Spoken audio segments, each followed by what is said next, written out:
السلام علیکم. اگر آپ کو ہمارا آج کا ناول اچھا لگے تو please like subscribe my channel. Let's start.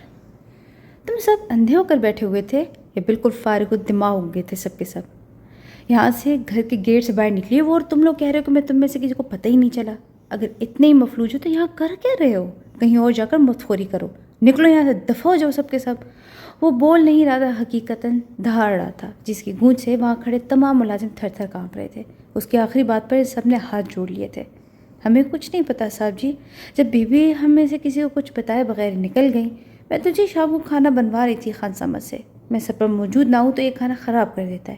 ہم بے قصور ہے جی. آپ یہ دین محمد سے پوچھیں، اس کو تو پتہ ہی ہوگا. عمر رسیدہ ملازمہ اللہ رکی نے اپنی صفائی پیش کی تھی، مگر اسے کشادہ پیشانی کی تیوریوں میں کوئی کمی نہیں ہوئی تھی. دل تو کر رہا ہے کہ ایک ایک کو نوکری سے فارغ کر دوں. نکم میں فارغ، بیکار اور بالکل سست ملازم رکھے ہوئے ہیں آپ نے. ان سب کی لاپرواہی کی وجہ سے آج یہ دن دیکھنا پڑ رہا ہے مجھے، ورنہ اگر میں اسے اپنے فارم ہاؤس پر رکھتا نا تو آج یہ تکلیف نہ اٹھانی پڑتی مجھے. ملازمہ پر غصیلی نگاہ ڈالتے ہوئے وہ ان سے مخاطب تھا جو نہایت اطمینان سے اس کا سرخ چہرہ دیکھ رہے تھے. غصے کی شدت سے اس کا منہ لال ہو چکا تھا، برداشت کی حد ختم ہو رہی تھی. اس نے انگارہ ہوتی آنکھیں چوکیدار پر ٹکائی جو مظلومیت کی عمارت بنا ہوا کھڑا تھا. تم یہاں آؤ دین محمد. اس نے سخت لہجے میں چوکیدار کو پکارا. وہ دل ہی دل میں آیت الکرسی پڑھتے ہوئے اس تک آیا. باقی ملازمین کی جان نکلنے لگی تھی. تمہارے سامنے نکلی تھی نا وہ، تم نے اپنی آنکھوں سے جاتے ہوئے دیکھا تھا نا. اس کا گریبان سختی سے دبوچے بھول چکا تھا کہ مقابل شخص عمر میں اس سے کئی سال بڑا ہے. چوکیدار نے مدد طلب نظر سے اپنے بڑے صاحب کی طرف دیکھا جو سرفاسے پر کھڑے چھوٹے صاحب کا گرجنا اور برسا بڑے سکون سے دیکھ رہے تھے. صاحب معاف کر دے صاحب، میرا کوئی قصور نہیں جی. میں نے تو بی بی جی سے پوچھا تھا کہ وہ اکیلی کہیں جا رہی ہے، مگر انہوں نے مجھے ڈانٹ دیا. کہنے لگی کہ آپ سے میری شکایت کریں گی. اسے گڑگڑاتے ہوئے بار بار بتائی گئی بات ایک بار پھر دہرائی. پچھلے 4 گھنٹوں میں وہ یہ بات کئی مرتبہ وہاں موجود ہر شخص کو بتا چکا تھا، مگر چھوٹے صاحب کو غصہ کسی صورت کم نہیں ہو رہا تھا. ایک سلگتی ہوئی نگاہ چوکیدار پر ڈال کر اسے ایک جھٹکے سے پرے کیا. وہ دور جا کر ماربل کے چکنے فرش پر جا گرا تھا. مالی بابا نے ایک ترحم آمیز نگاہ زمین پر کانپتے ہوئے چوکیدار پر ڈالی. انہیں ان قریب اپنی حالت خراب ہوتی نظر آ رہی تھی. دفع ہو جاؤ میری نظروں کے سامنے سے، ورنہ ایک ایک کو آگ لگا دوں گا میں. وہ چلایا تھا. سب ملازم منٹوں میں وہاں سے غائب ہو چکے تھے. تبھی اس کا وفادار ملازم کم 2 سے زیادہ اس کے قریب آیا تھا. ہمت سے کام لے سائی، بی بی زیادہ دور نہیں گئی ہوں گی، مل جائیں گی، اب فکر نہ کریں. اس کے مضبوط کندھے پر ہاتھ رکھو. اس نے اسے حوصلہ دیا تھا. 4 گھنٹے بیت چکے ہیں بخش. ایسے کیسے فکر نہ کروں؟ آس پاس کا سارا ایریا چھان چکوں مگر وہ کہیں نہیں ہے. میں اسے برداشت نہیں کر سکتا بخش. اسے ڈھونڈو، جلد از جلد ڈھونڈو اسے، ورنہ میں پاگل ہو جاؤں گا. بے بسی سے کہتا ہوا وہ داد بخش کو بہت تھکا ہوا لگ رہا تھا. باقی ملازموں کے ساتھ اس کا رویہ جو بھی رہے، مگر داد بخش کے سامنے وہ کھلی کتاب تھا. وہ تو اس کو بچپن کا ساتھی، بچپن کا رازدار تھا. اس کی تڑپ تکلیف کو بخوبی سمجھتا تھا. داد بخش نے اس کے شانے پر دباؤ ڈالا تھا، جیسے اسے یقین دلا رہا ہو کہ اس کی مشکل حل کر دے گا. اسے ایک نرم نگاہ داد بخش پر ڈال کر دوسری اپنے دائیں طرف چند قدموں کے فاصلے پر کھڑے اس مرد پر ڈالی جس سے اس کا بے حد قریبی رشتہ تھا، مگر وہ اس کی تکلیف پر یوں پرسکون تھے جیسے انہیں کوئی فرق ہی نہ پڑا ہو. اسے دکھتی ہوئی پلکیں اٹھا کر انہی آنکھوں میں جھانکا جہاں صاف لکھا ہوا تھا. بتاؤ اب کیسا فیل کر رہے ہو؟ تمہیں زیادہ شوق چڑھ رہا ہے نا جاب کرنے کا؟ اور نے اسے سخت چتنوں سے گھورا جس نے اس کے یوں گھورنے پر معصوم سی شکل بنا لی تھی. کیا بتاؤں کہ کتنا شوق ہے یار، بس تم ٹانگ مت اڑانا، میں پہلے ہی بتا رہی ہوں، کیونکہ میں رکنے والی نہیں ہوں. میں جاب کروں گی اور ضرور کروں گی. خبردار جو تم نے امی کے کان بھرنے کی کوشش کی تو مجھ سے برا کوئی نہیں ہوگا. اس نے ضدی انداز اپنایا اور آخر میں اسے دھمکی دے ڈالی تھی. جب تم ڈیسائیڈ کر ہی چکی ہو تو مجھ سے پوچھنے میں بھی کیوں آئی ہو؟ بس کر لو جوائن کل سے ہی. میں کون ہوتا ہوں روکنے والا؟ مجھے تو پہلے ہی پتا تھا کہ ایک دن تم اپنے 2 سال بڑا ہونے کا فائدہ ضرور اٹھاؤ گی. اور لو آ گیا وہ دن. اون نے بچوں کی طرح منہ پھلا لیا تو بے سختہ کھلکھلائی. اون میرے پیارے بھائی، اب تو تمہارے اپنے بچے ہو جائیں گے یار. اب تو بچوں کی طرح منہ بنانا چھوڑ دو. اس کے بالوں کو چھیڑتے مسلسل ہنس رہی تھی. ہاں تو، اور اس معاملے میں بھی تم نے اپنی چلائی ہے. وہ شادی کرنے کی بجائے پکڑ کے میری شادی کرواتی. اس کے پاس ایک اور گلا تھا. یا لجی، کس مٹی سے بنا ہے تو نے اس بیوقوف انسان کو؟ اس نے آسمان کی طرف منہ کر کے مصنوعی تعصب جتایا. ایک تو وقت رہتے ہوئے تمہاری شادی کر دی ہم نے، اور تم ہو کر ہمارا احسان مند ہونے کے بجائے مزید شکوہ کر رہے ہو.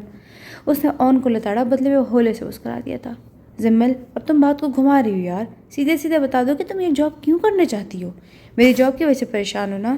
وہ آج کل جاب لیس تھا، اس لیے جو بات دل میں تھی وہ زبان پر لے آیا تھا. اس کے خدشے پر زمل نے اسے سخت نظر سے گھورا. میں پاگل نہیں ہوں جو تمہاری جاب کی وجہ سے پریشان ہوتی پھروں. میں تو یہ جاب شوقیہ کرنے چاہتی ہوں، پھر ٹائمنگ میں شارٹ ہے، اور تم نہ جانے بات کو کہاں سے کہاں لے جا رہے ہو. اس نے اون کو خوب لتاڑا. وہ اس کے سامنے حامی بھر کو اسے شرمندہ نہیں کرنا چاہتی تھی، اس لیے الٹا اس سے خفا ہو چکی تھی. او یار پلیز امی اب تم تو یوں مت بلاؤ نا۔ اون نے نرمی سے اسے گل لگایا۔ وہ دونوں اس وقت صحن میں بچھی چارپائی پر بیٹھے ہوئے تھے، جبکہ ندا، اون کی بیوی اور سلمت جہاں برآمدے سے پیچھے بنے اپنے اپنے کمروں میں تھی۔ ہاں تو تم نے سوچا بھی کیسے کہ میں گھر کے حالات تمہاری بے روزگاری سے نالا ہو کر جاب کرنا چاہ رہی ہوں؟ مجھے اللہ کے بعد اپنے بھائی کے زور بازو پر پورا یقین ہے۔ تم پلیز اس طرح سے ٹینشن فری ہو جاؤ۔ میں تو بس ٹائم پاس کرنے کے لیے جاب کرنا چاہ رہی ہوں، ورنہ اون آفندی جیسے شیر جوان بھائی کے ہوتے ہوئے زمل آفندی کو بھلا جاب کرنے کی کیا ضرورت ہے؟ وہ کندھے اچکاتے ہوئے بڑے فخر سے بولی، اور اس کے جواب پر مطمئن سا ہنس چکا تھا۔ تو پھر میں ڈن سمجھوں؟ زمل نے معصومیت سے آنکھیں پٹپٹائی اس کی صدا پر، اور نے اس کے سر پر چپت لگائی اور اس بات میں سر ہلا دیا۔ زمل نے یاہو کہہ کر چارپائی سے زمین پر چھلانگ لگائی۔ کبھی کبھی مجھے لگتا ہے کہ اون آپ سے نہیں بلکہ آپ اون سے 2 سال چھوٹی ہیں۔ کامنی سی ندا اس کی اس حرکت پر ہنستے ہوئے بولی تھی، بدلے میں اون تو مسکرا دیا، جبکہ زمل نے اسے خفگی سے گھورا، پھر کے سیانی ہو کر ہنس دی۔ میں آپ دونوں کے لیے خوشی کی خبر لائی ہوں۔ ہاتھ میں پکڑا لفافہ اونچا کر کے ندا خوش دلی سے مسکرائی تھی۔ یہ میرا اپارٹمنٹ لیٹر ہے، مجھے پتہ ہے میڈم، لاؤ مجھے دے دو۔ زمل ہاتھ جھاڑتے اس کی طرف بڑھی۔ اون نے ٹراؤزر کی پاکٹ میں ہاتھ ڈال کر کھڑا ہو چکا تھا۔ جی نہیں، یہ اون کی جاب کا اپارٹمنٹ لیٹر ہے، فوج میں بھرتی ہونے جا رہے ہیں میرے شوہر نامدار۔ چہکتے ہوئے ندا نے ان دونوں بہن بھائی کو خبر دی تھی، پھر خوشی سے اون کی طرف دیکھا تھا جس کا چہرہ اس خبر پر کھل اٹھا تھا۔ کیا واقعی؟ کہہ کر اون نے اس کے ہاتھ سے وہ لیٹر اچک لیا اور سطر سطر اسے پڑھنے لگا۔ بعد میں اس کے چہرے کی ساری پسماندگی ہوا ہو چکی تھی۔ زمل نے بھی تشکر سے آسمان کی طرف دیکھا، پھر شکرانے کا نفل ادا کرنے کے لیے اندر کا رخ کیا۔ اب میں تمہاری شادی کروں گا محترمہ، اور تمہارے شوق کو گھر جمائی بنا کر اسی گھر میں رکھوں گا تمہیں۔ اون نے نہ جاتی زمل کو چھیڑا۔ ندر اس کی بات پر کہکا لگا کر ہنسی، جبکہ زمل پلٹی تھی۔ میں تو کسی امی زادے سے ہی شادی کروں گی، وہ اس 3 مرلے کے گھر میں نہیں رہے گا، دیکھ لینا تم۔ زمل نے بھی ہمیشہ کی کہی اپنی بات دہرا کر اسے چڑھانا چاہا۔ تو پھر میں فوج کی نوکری چھوڑ کر اس کا نوکر بن جایا کروں گا، مگر اس سے ایک ہی ڈیمانڈ کروں گا کہ میری بہن کو لے کر یہی ہمارے پاس رہے۔ محبت سے کہتے ہوئے اس کے پاس آ چکا تھا۔ زمل کی آنکھیں پل میں نم ہوئی تھی۔ اب تم یوں مجھے ایموشنل مت کرو، اچھا جی؟ اس کے کندھے پر سر ٹکاتے ہوئے نم آنکھیں سمیت بولی تھی۔ اس کو یوں روتے دیکھ کر اون نے ہولے سے اس کی پیٹھ تھپکی۔ شیر جوان کی بہنوں کا رو رہی ہو، شرم کرو یار۔ اون نے اسے پیار سے جھڑکا۔ ندا اس کی محبت پر خوش دلی سے مسکراتی رہی، جبکہ زمل اس کے کندھے پر دھموکے جھڑتے ہوئے روتے ہنس پڑی تھی۔ رحم کرو یار، تمہارا یہ شیر جوان بھائی صرف 19 سال کا ہے، تم جیسے 21 سال کی بھاری بھرکم شیرنی کا یہ بھاری مقام میری جان بھی لے سکتا ہے۔ اس کی بھری بھری جسامت پر چوٹ کرتے ہوئے اون نے مصیق آہ بھری۔ اللہ نہ کرے۔ سلمہ جہاں بھی ان کی باتیں سن کر برآمدے میں چلی آئی تھی، جبکہ ان کے یوں کہنے پر ان کے تینوں بچے ہنس پڑی تھی۔ ندا ان کی ایک قریبی دوست کی بیٹی تھی، جسے محض 2 ہفتے پہلے وہ سادگی سے اون کے ساتھ بیاہ کر لائی تھی۔ ان کا چھوٹا سا گھرانہ محبت اور اتفاق کے لحاظ سے مثالی تھا۔ میں کیا کروں بخش، کہاں ڈھونڈوں اسے؟ زندگی بوجھ بنتی جا رہی ہے یار، کچھ کرو بخش، میں تھک چکا ہوں۔ پلیز کچھ بھی کرو مگر اسے ڈھونڈ لو۔ بھاری لہجے میں ٹوٹے کانچ جیسی دکن تھی، دانت بخش کا خون کھولنے لگا تھا۔ سائیں اب بھول کیوں نہیں جاتے انہیں؟ گزرے ہوئے ماضی کے ساتھ جئیں گے تو زندگی بوجھ ہی لگے گی۔ اپنے حال کو سنوار لے، مستقبل بھی خوبصورت ہو جائے گا۔ دانت بخش نے ایک بار پھر اسے سمجھانے کی کوشش کی تھی۔ یہ تم کہہ رہے ہو بخش؟ اس نے ایک شکوہ کے نگاہ بخش پر ڈالی تھی۔ اس نے تعصب سے زرخان عباسی کے تکلیف زدہ چہرے کو دیکھا۔ 16 برس بیت گئے سائیں، آپ جیسے بندے کے لیے تو کسی کو کھوجنے کے لیے 16 گھنٹے ہی بہت ہے، مگر شرط یہ کہ کوئی کھویا ہوا ہو، وہ جو خود چھپ کر بیٹھے اسے کیسے ڈھونڈا جائے؟ آپ ہی بتائیں سائیں۔ اس نے نرم لہجے پر اس پر حقیقت واضح کی تھی۔ زرخان نے بے بسی سے نگاہ چرا لیا، آنکھیں جلنے لگی تھی، دل کی دھڑکنیں مدم ہونے لگی تھی۔ اس کی یوں نگاہ چرا لینے پر دانت بخش نے ٹھنڈی آہ بھر لی۔ علیزہ بیوی آپ کو بہت چاہتی ہے سائیں، آپ ان کا ہاتھ تھام لیں اور اپنی زندگی کی شروعات کر لیں۔ بڑی بیوی نے ملنا ہوگا تو ایک دن وہ خود ہی آپ کو مل جائیں گی، مگر آپ ان کے پیچھے یوں خود کو تباہ نہ کریں۔ اسے سگریٹ سلگاتے دیکھ کر افسردگی سے بولا۔ یہ ناممکن ہے دانت بخش، جس عورت نے میرے دن کا سکون لوٹ رکھا ہے، پچھلے 16 برس سے میری راتیں بے چین کر کے اس سے ملے بغیر، اس سے اپنے سکون واپس لیے بغیر میں اپنی زندگی کیسے شروع کر سکتا ہوں؟ جب میرا پورا وجود آگ میں جھلس رہا ہے تو میں کیوں شادی کر سکتا ہوں؟ نہیں، میں علیزہ کی زندگی برباد نہیں کر سکتا۔ سگریٹ کا دھواں فضا میں چھوڑتے وہ اٹل لہجے میں بولا۔ وہ آپ سے محبت کرتی ہیں سائی، داد نے اسے باور کروایا، مگر میں اس سے محبت نہیں کرتا۔ اپنی سرخ آنکھیں جھپکتے ہوئے اسے داد نظر بخش پر ٹکائی اور اسے سنجیدگی سے دیکھتے اس کے صفاقی سے کہا تھا، لیکن آپ ان سے شادی کرنے کا وعدہ تو کر چکے ہیں نا؟ داد بخش نے بھی سنجیدگی سے اسے باور کروایا۔ زرخان نے بے چینی سے پہلو بدلا۔ ہاں تو کر لوں گا شادی، مگر پہلے اس سے ملوں گا، اس سے ملے بغیر میں شادی بالکل نہیں کروں گا۔ وہ اپنی ضد پر قائم تھا۔ سائیں آپ نے جو بھی کیا وہ آپ کا بچپن تھا، اس عمر میں چھوٹی موٹی خطائیں ہو جایا کرتی ہیں، لوگ تو جانے کیا کیا کر کے بھول جاتے ہیں، اور ایک آپ ہیں کہ اتنے سال گزر جانے کے بعد اس بات کو اپنے سر پر سوار کیا خود کو برباد کر رہے ہیں۔ چھوڑ دیے ضد، پلیز بلا دیں انہیں۔ داد بخش نے اسے قائل کرنے کی ایک ناکام کوشش کی تھی۔ اس کی بات پر دھیرے سے ہنس دیا، ایک تلخ ہنسی جس سے داد کو تکلیف سے دوچار کر دیا تھا۔ سگریٹ کے بچے ٹکڑے کو ایش ٹرے میں مسل کر اسے دوسری سگریٹ سلگائی اور ہونٹوں میں دبا کر اس کی طرف رخ کیا۔ تمہارا مسئلہ پتہ ہے کیا بخش؟ اسے بخش کی آنکھوں میں جھانکا، جس نے فوراً نگاہ جھکائی۔ زرخان دوبارہ ہنس پڑا۔ تمہارا مسئلہ یہ ہے کہ تمہیں میری محبت میں کچھ نظر ہی نہیں آتا۔ جو میں کرتا ہوں وہ غلط بھی ہو تو تمہیں صحیح لگتا ہے، اور مجھے اس تکلیف سے باہر نکالنے کے لیے تم نے جو بھی بکواس کی ہے نا، وہ بے اثر رہی ہے۔ وہ بات چھوٹی موٹی نہیں دی طاقت بخش، کہتے کہتے وہ آخر میں تلخ ہو چکا تھا، آنکھوں میں جنون اتر آیا تھا۔ داد بخش نے اس کے ہاتھ سے سگریٹ لے لی جو سلگ کر اس کی انگلیاں جلا رہی تھی، مگر اسے پرواہی کب تھی۔ اب بس بھی کر دو میری چندہ، اتنا پریس کرو گی تو یقیناً یونیفارم جلا ہی دو گی تم۔ پھر صبح پہن کر جانا وہی پرانا۔ بار بار یونیفارم کو پریس کرتی محرم کو دیکھ کر وہ ہنستی ہوئی بولی تھی، ممی آپ بھی نا باز آ جائے، اچھا ہر وقت میرا مذاق اڑاتی رہتی ہیں آپ۔ ان کے تنگ کرنے پر وہ تنگ کر بولی۔ وہ مزید کھلکھلائی، ہاں تو اپنے کام بھی تو دیکھو نا، آلریڈی پریس یونیفارم کو بار بار پریس کر رہی ہو۔ انہوں نے اس کے سر پر ہلکی سی چپت لگائی۔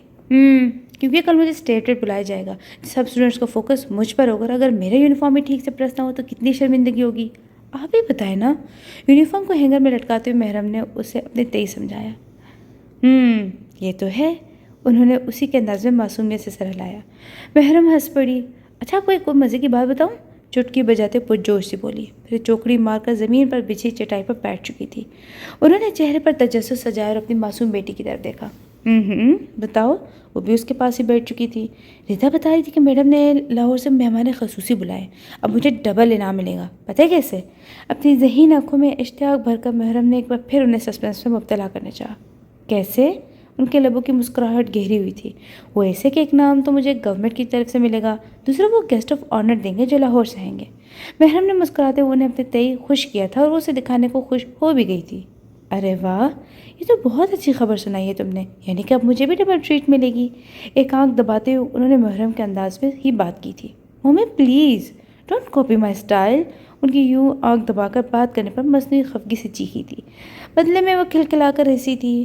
Okay be serious now. Mehram نے چہرے پر بڑی سنجیدہ تاثرات سجائے تھے، انہوں نے بھی اسے فالو کیا اور سنجیدہ شکل بنا لی۔ وہ یوں ہی اس کے ساتھ بچی بن جایا کرتی تھی۔ Okay I'm serious.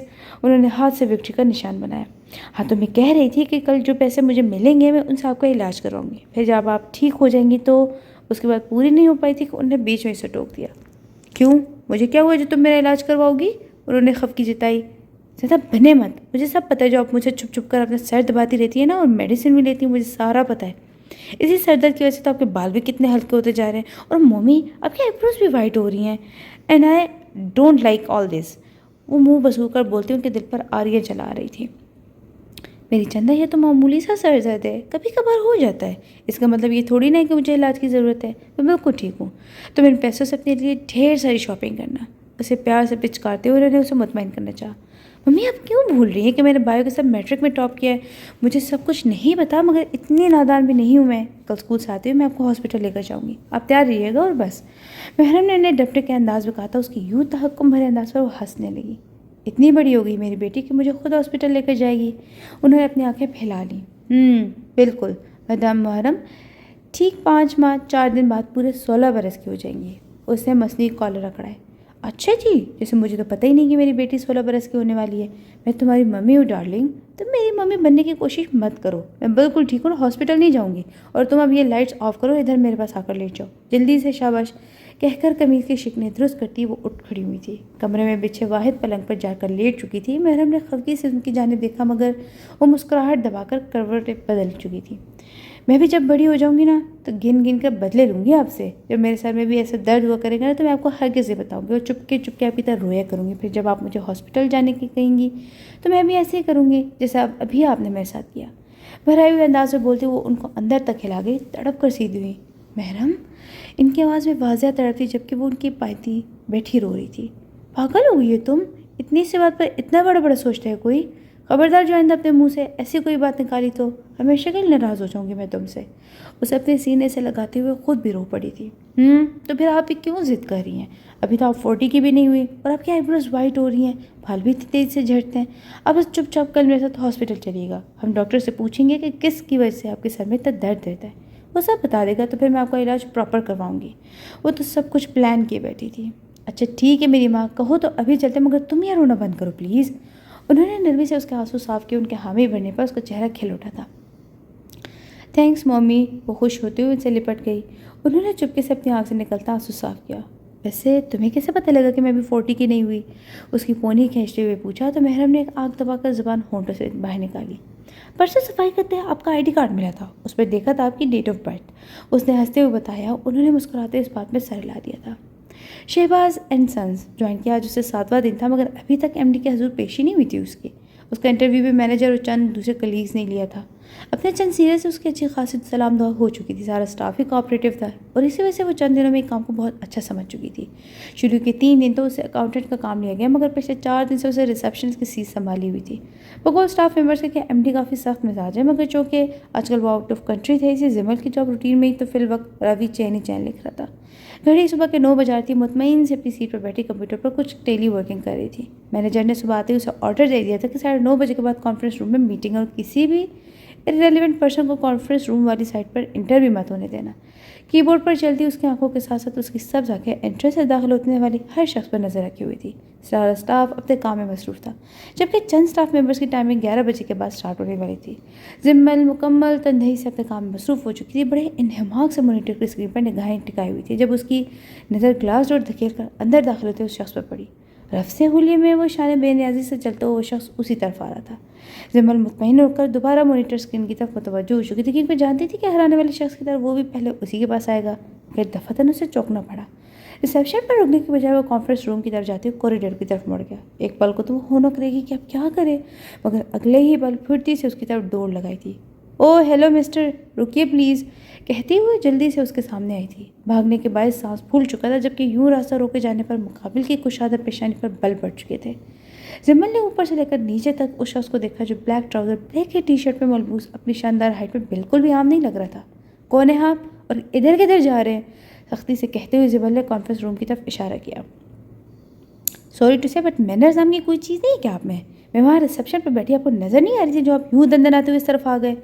وہ غصے سے بولتی چلی گئی. اسے اس شخص پر غصہ آ رہا تھا جو بنا اپنا کارڈ دے کر سیدھا کانفرنس روم کی طرف چلا آیا تھا. اگر وہ اندر چلا جاتا تو مینیجر سے اس کی شامت پکی تھی, اور ابھی اس کو جاب نہیں تھی, لہٰذا وہ ابھی تو اپنی شامت افورڈ نہیں کر سکتی تھی, جبکہ باس بھی آؤٹ آف کنٹری تھے.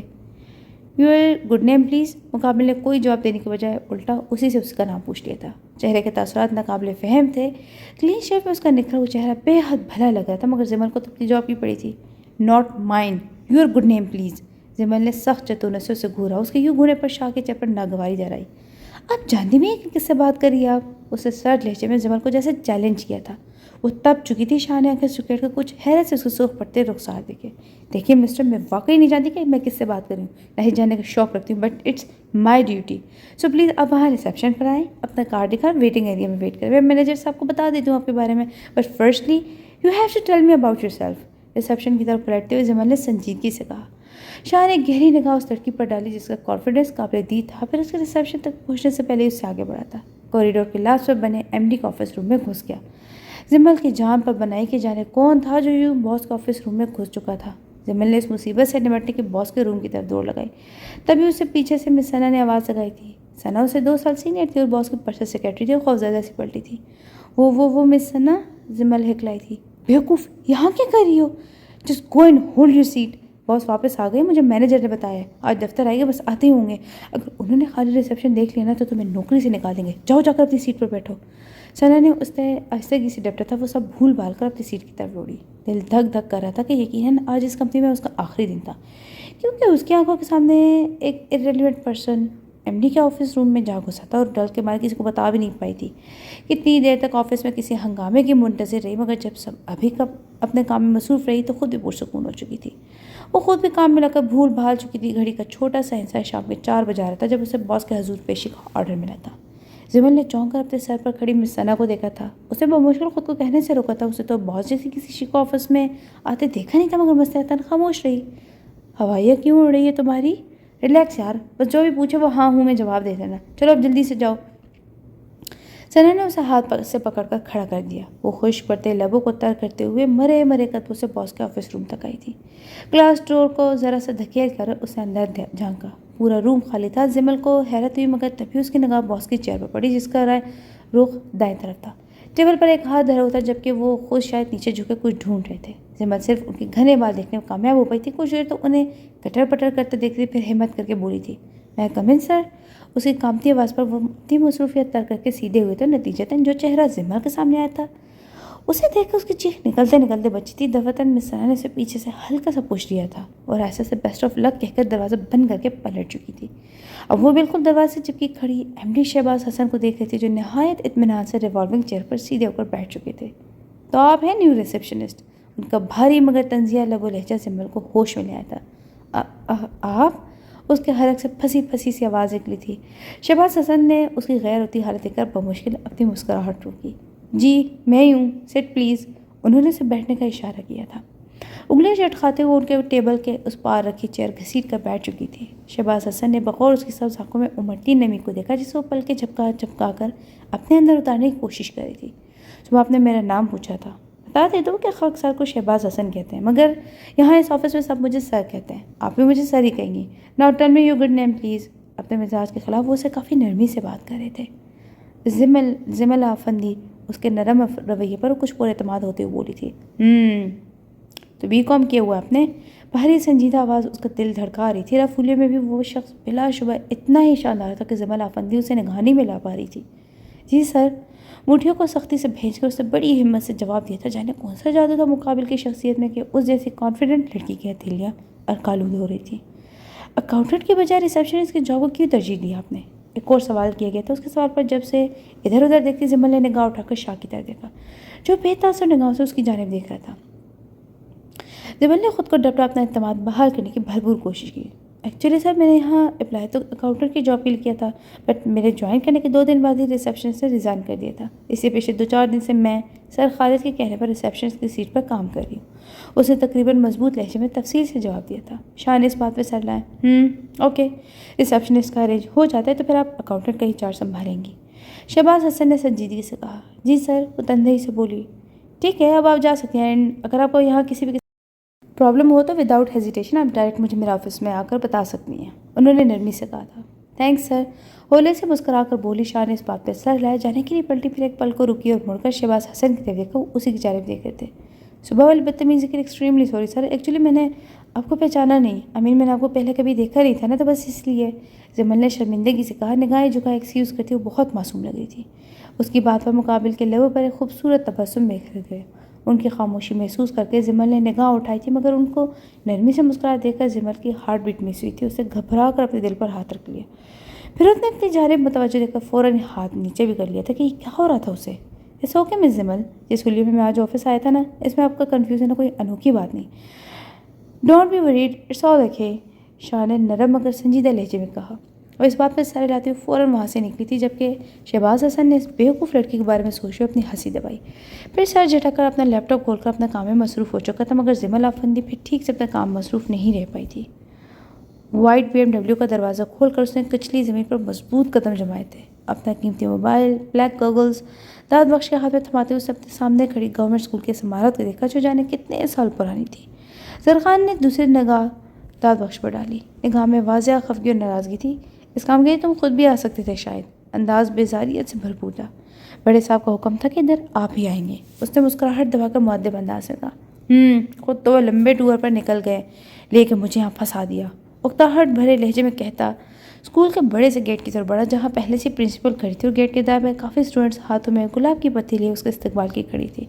درمیانی راستے پر قالین بچھایا گیا تھا جس پر چل کر اسے پرنسپل کا آفس تک جانا تھا۔ اس کے بعد جانے کیا کیا مرحلے تھے اور جھی بھر کر بدمزہ ہوا مگر لبوں پر زبردستی مسکراہٹ سجا لی۔ پرنسپل سے رسمی جملوں کے تبادلے کے بعد ان کی معیت میں مضبوط چال چلتے ہوئے پتیوں کی برسات میں ان کا آفس تک آیا تھا۔ کئی ٹیچرز ان کی شاندار پرسنالٹی دیکھ کر آہیں بھری تھی جبکہ اسٹوڈنٹس کی نگاہوں میں بھی واضح ستائش ابھر آئی تھی، مگر وہ شان بے نیازی سے آفس کے پرسکون ماحول میں ٹانگ پر ٹانگ چڑھائے آرام دہ صوفے پر بیٹھا ہوا تھا۔ داد بخش اس کا سایہ بنا اس کے ہمراہ تھا۔ دوسری طرف شاید فنکشن سٹارٹ ہو چکا تھا، سو چند سینئر ٹیچرز اور پرنسپل کے ہمراہ وہ اسکول کے پچھلے گراؤنڈ میں آ چکا تھا جہاں ٹینٹ لگا کر کافی بڑے ایریا کو کور کیا گیا تھا۔ اسٹوڈنٹس کے لیے چیئر جبکہ مہمان خصوصی کے لیے اسٹیج کے بعد صوفے سیٹ کیے گئے تھے۔ اسٹوڈنٹس سیٹس پر بیٹھے یقیناً اسی کے منتظر تھی، آپس میں خوب گپ شپ کری تھی مگر ان کے وہاں آتے ہی سب نے اپنے ہونٹوں کو جیسے سی لیا تھا۔ پرنسپل اور زرخان کی سیٹ سنبھالتے ہی اسٹیج پر گرا پردہ ہٹا لیا گیا اور چند اسٹوڈنٹس نے بڑی خوبصورتی سے اس کا ویلکم کیا، جسے داد بخش نے تو خوب انجوائے کیا تھا، مگر زرخان کے چہرے پر پھیلی مسکراہٹ اس کا حال دل بخوبی سنا رہی تھی۔ اس کے یوں ہونٹوں پر پھیلی زبردستی کی مسکراہٹ کو داد بخش بخوبی سمجھتا تھا، اس لیے وہ اس کی طرف دیکھنے سے اجتناب کر رہا تھا، مگر نہ اس کے لیے اپنے لبوں پر کھلتی مسکراہٹ روکنا مشکل ہو جاتا، سو وہ بھی چپ چاپ اسٹیج کی طرف متوجہ ہو چکا تھا۔ 2-3 مزاحیہ ڈرامے پیش کیے گئے تھے۔ دفتن زرخان کے موبائل پر بیل ہوئی تھی۔ داد بخش فوراً متوجہ ہوا۔ حیدر کالنگ لکھا دیکھ کر اس کی آنکھوں میں تحیر سمیٹ آیا تھا، کیونکہ جانتا تھا کہ زرخان نے حیدر ملک کو کس خاص کام کے لیے اپوائنٹ کیا ہے۔ اس نے اپنے ساتھ بیٹھے زرخان کی طرف دیکھا، جو اسٹیج کی طرف متوجہ تھا، اس کی طرف جھکا تھا۔ صحیح حیدر ملک کی کال ہے۔ بخش نے سرگوشی کی تھی، جسے شور و غل کے باعث سننے میں ناکام رہا تھا۔ کون؟ کس کی کال ہے؟ زرخان نے اس کی طرف رخ موڑا، جو قدر کنفیوز لگ رہا تھا۔ حیدر ملک کی، بخش نے آہستگی سے کہا۔ زرخان کے مسکراتے لب سکڑے تھے، آنکھوں کی چمک بڑی تھی۔ اس سے فوراً ہاتھ بڑھا کر موبائل اسے جھپٹ لیا۔ وقت ضائع کیے بنا اس سے فوراً کال پک کی تھی۔ سرکار، حیدر ملک بات کر رہا ہوں، دوسری جانب سے آواز آئی تھی۔ بولو تم، میں سن رہا ہوں۔ فون کان سے لگایا وہ اپنی سیٹ سے کھڑا ہو چکا تھا اور چلتے ہوئے چیئرز کے درمیان بچی خالی جگہ سے گزر کر تیزی سے باہر کی طرف بڑھا، کیونکہ وہاں کا شور و غل حیدر ملک کی بات سننے میں دشواری پیدا کر رہا تھا۔ داد بخش نے پرنسپل کو مطمئن کیا اور زرخان کے پیچھے سرعت سے بھاگا۔ ملک، اب بولو کیا خبر ہے؟ آواز میں بےتابیت تھی۔ تیز سے قدم اٹھاتا داد بخش اس تک آیا تھا اور اب اسے 2 قدم پیچھے سائے کی طرح اس کے ساتھ ساتھ چل رہا تھا۔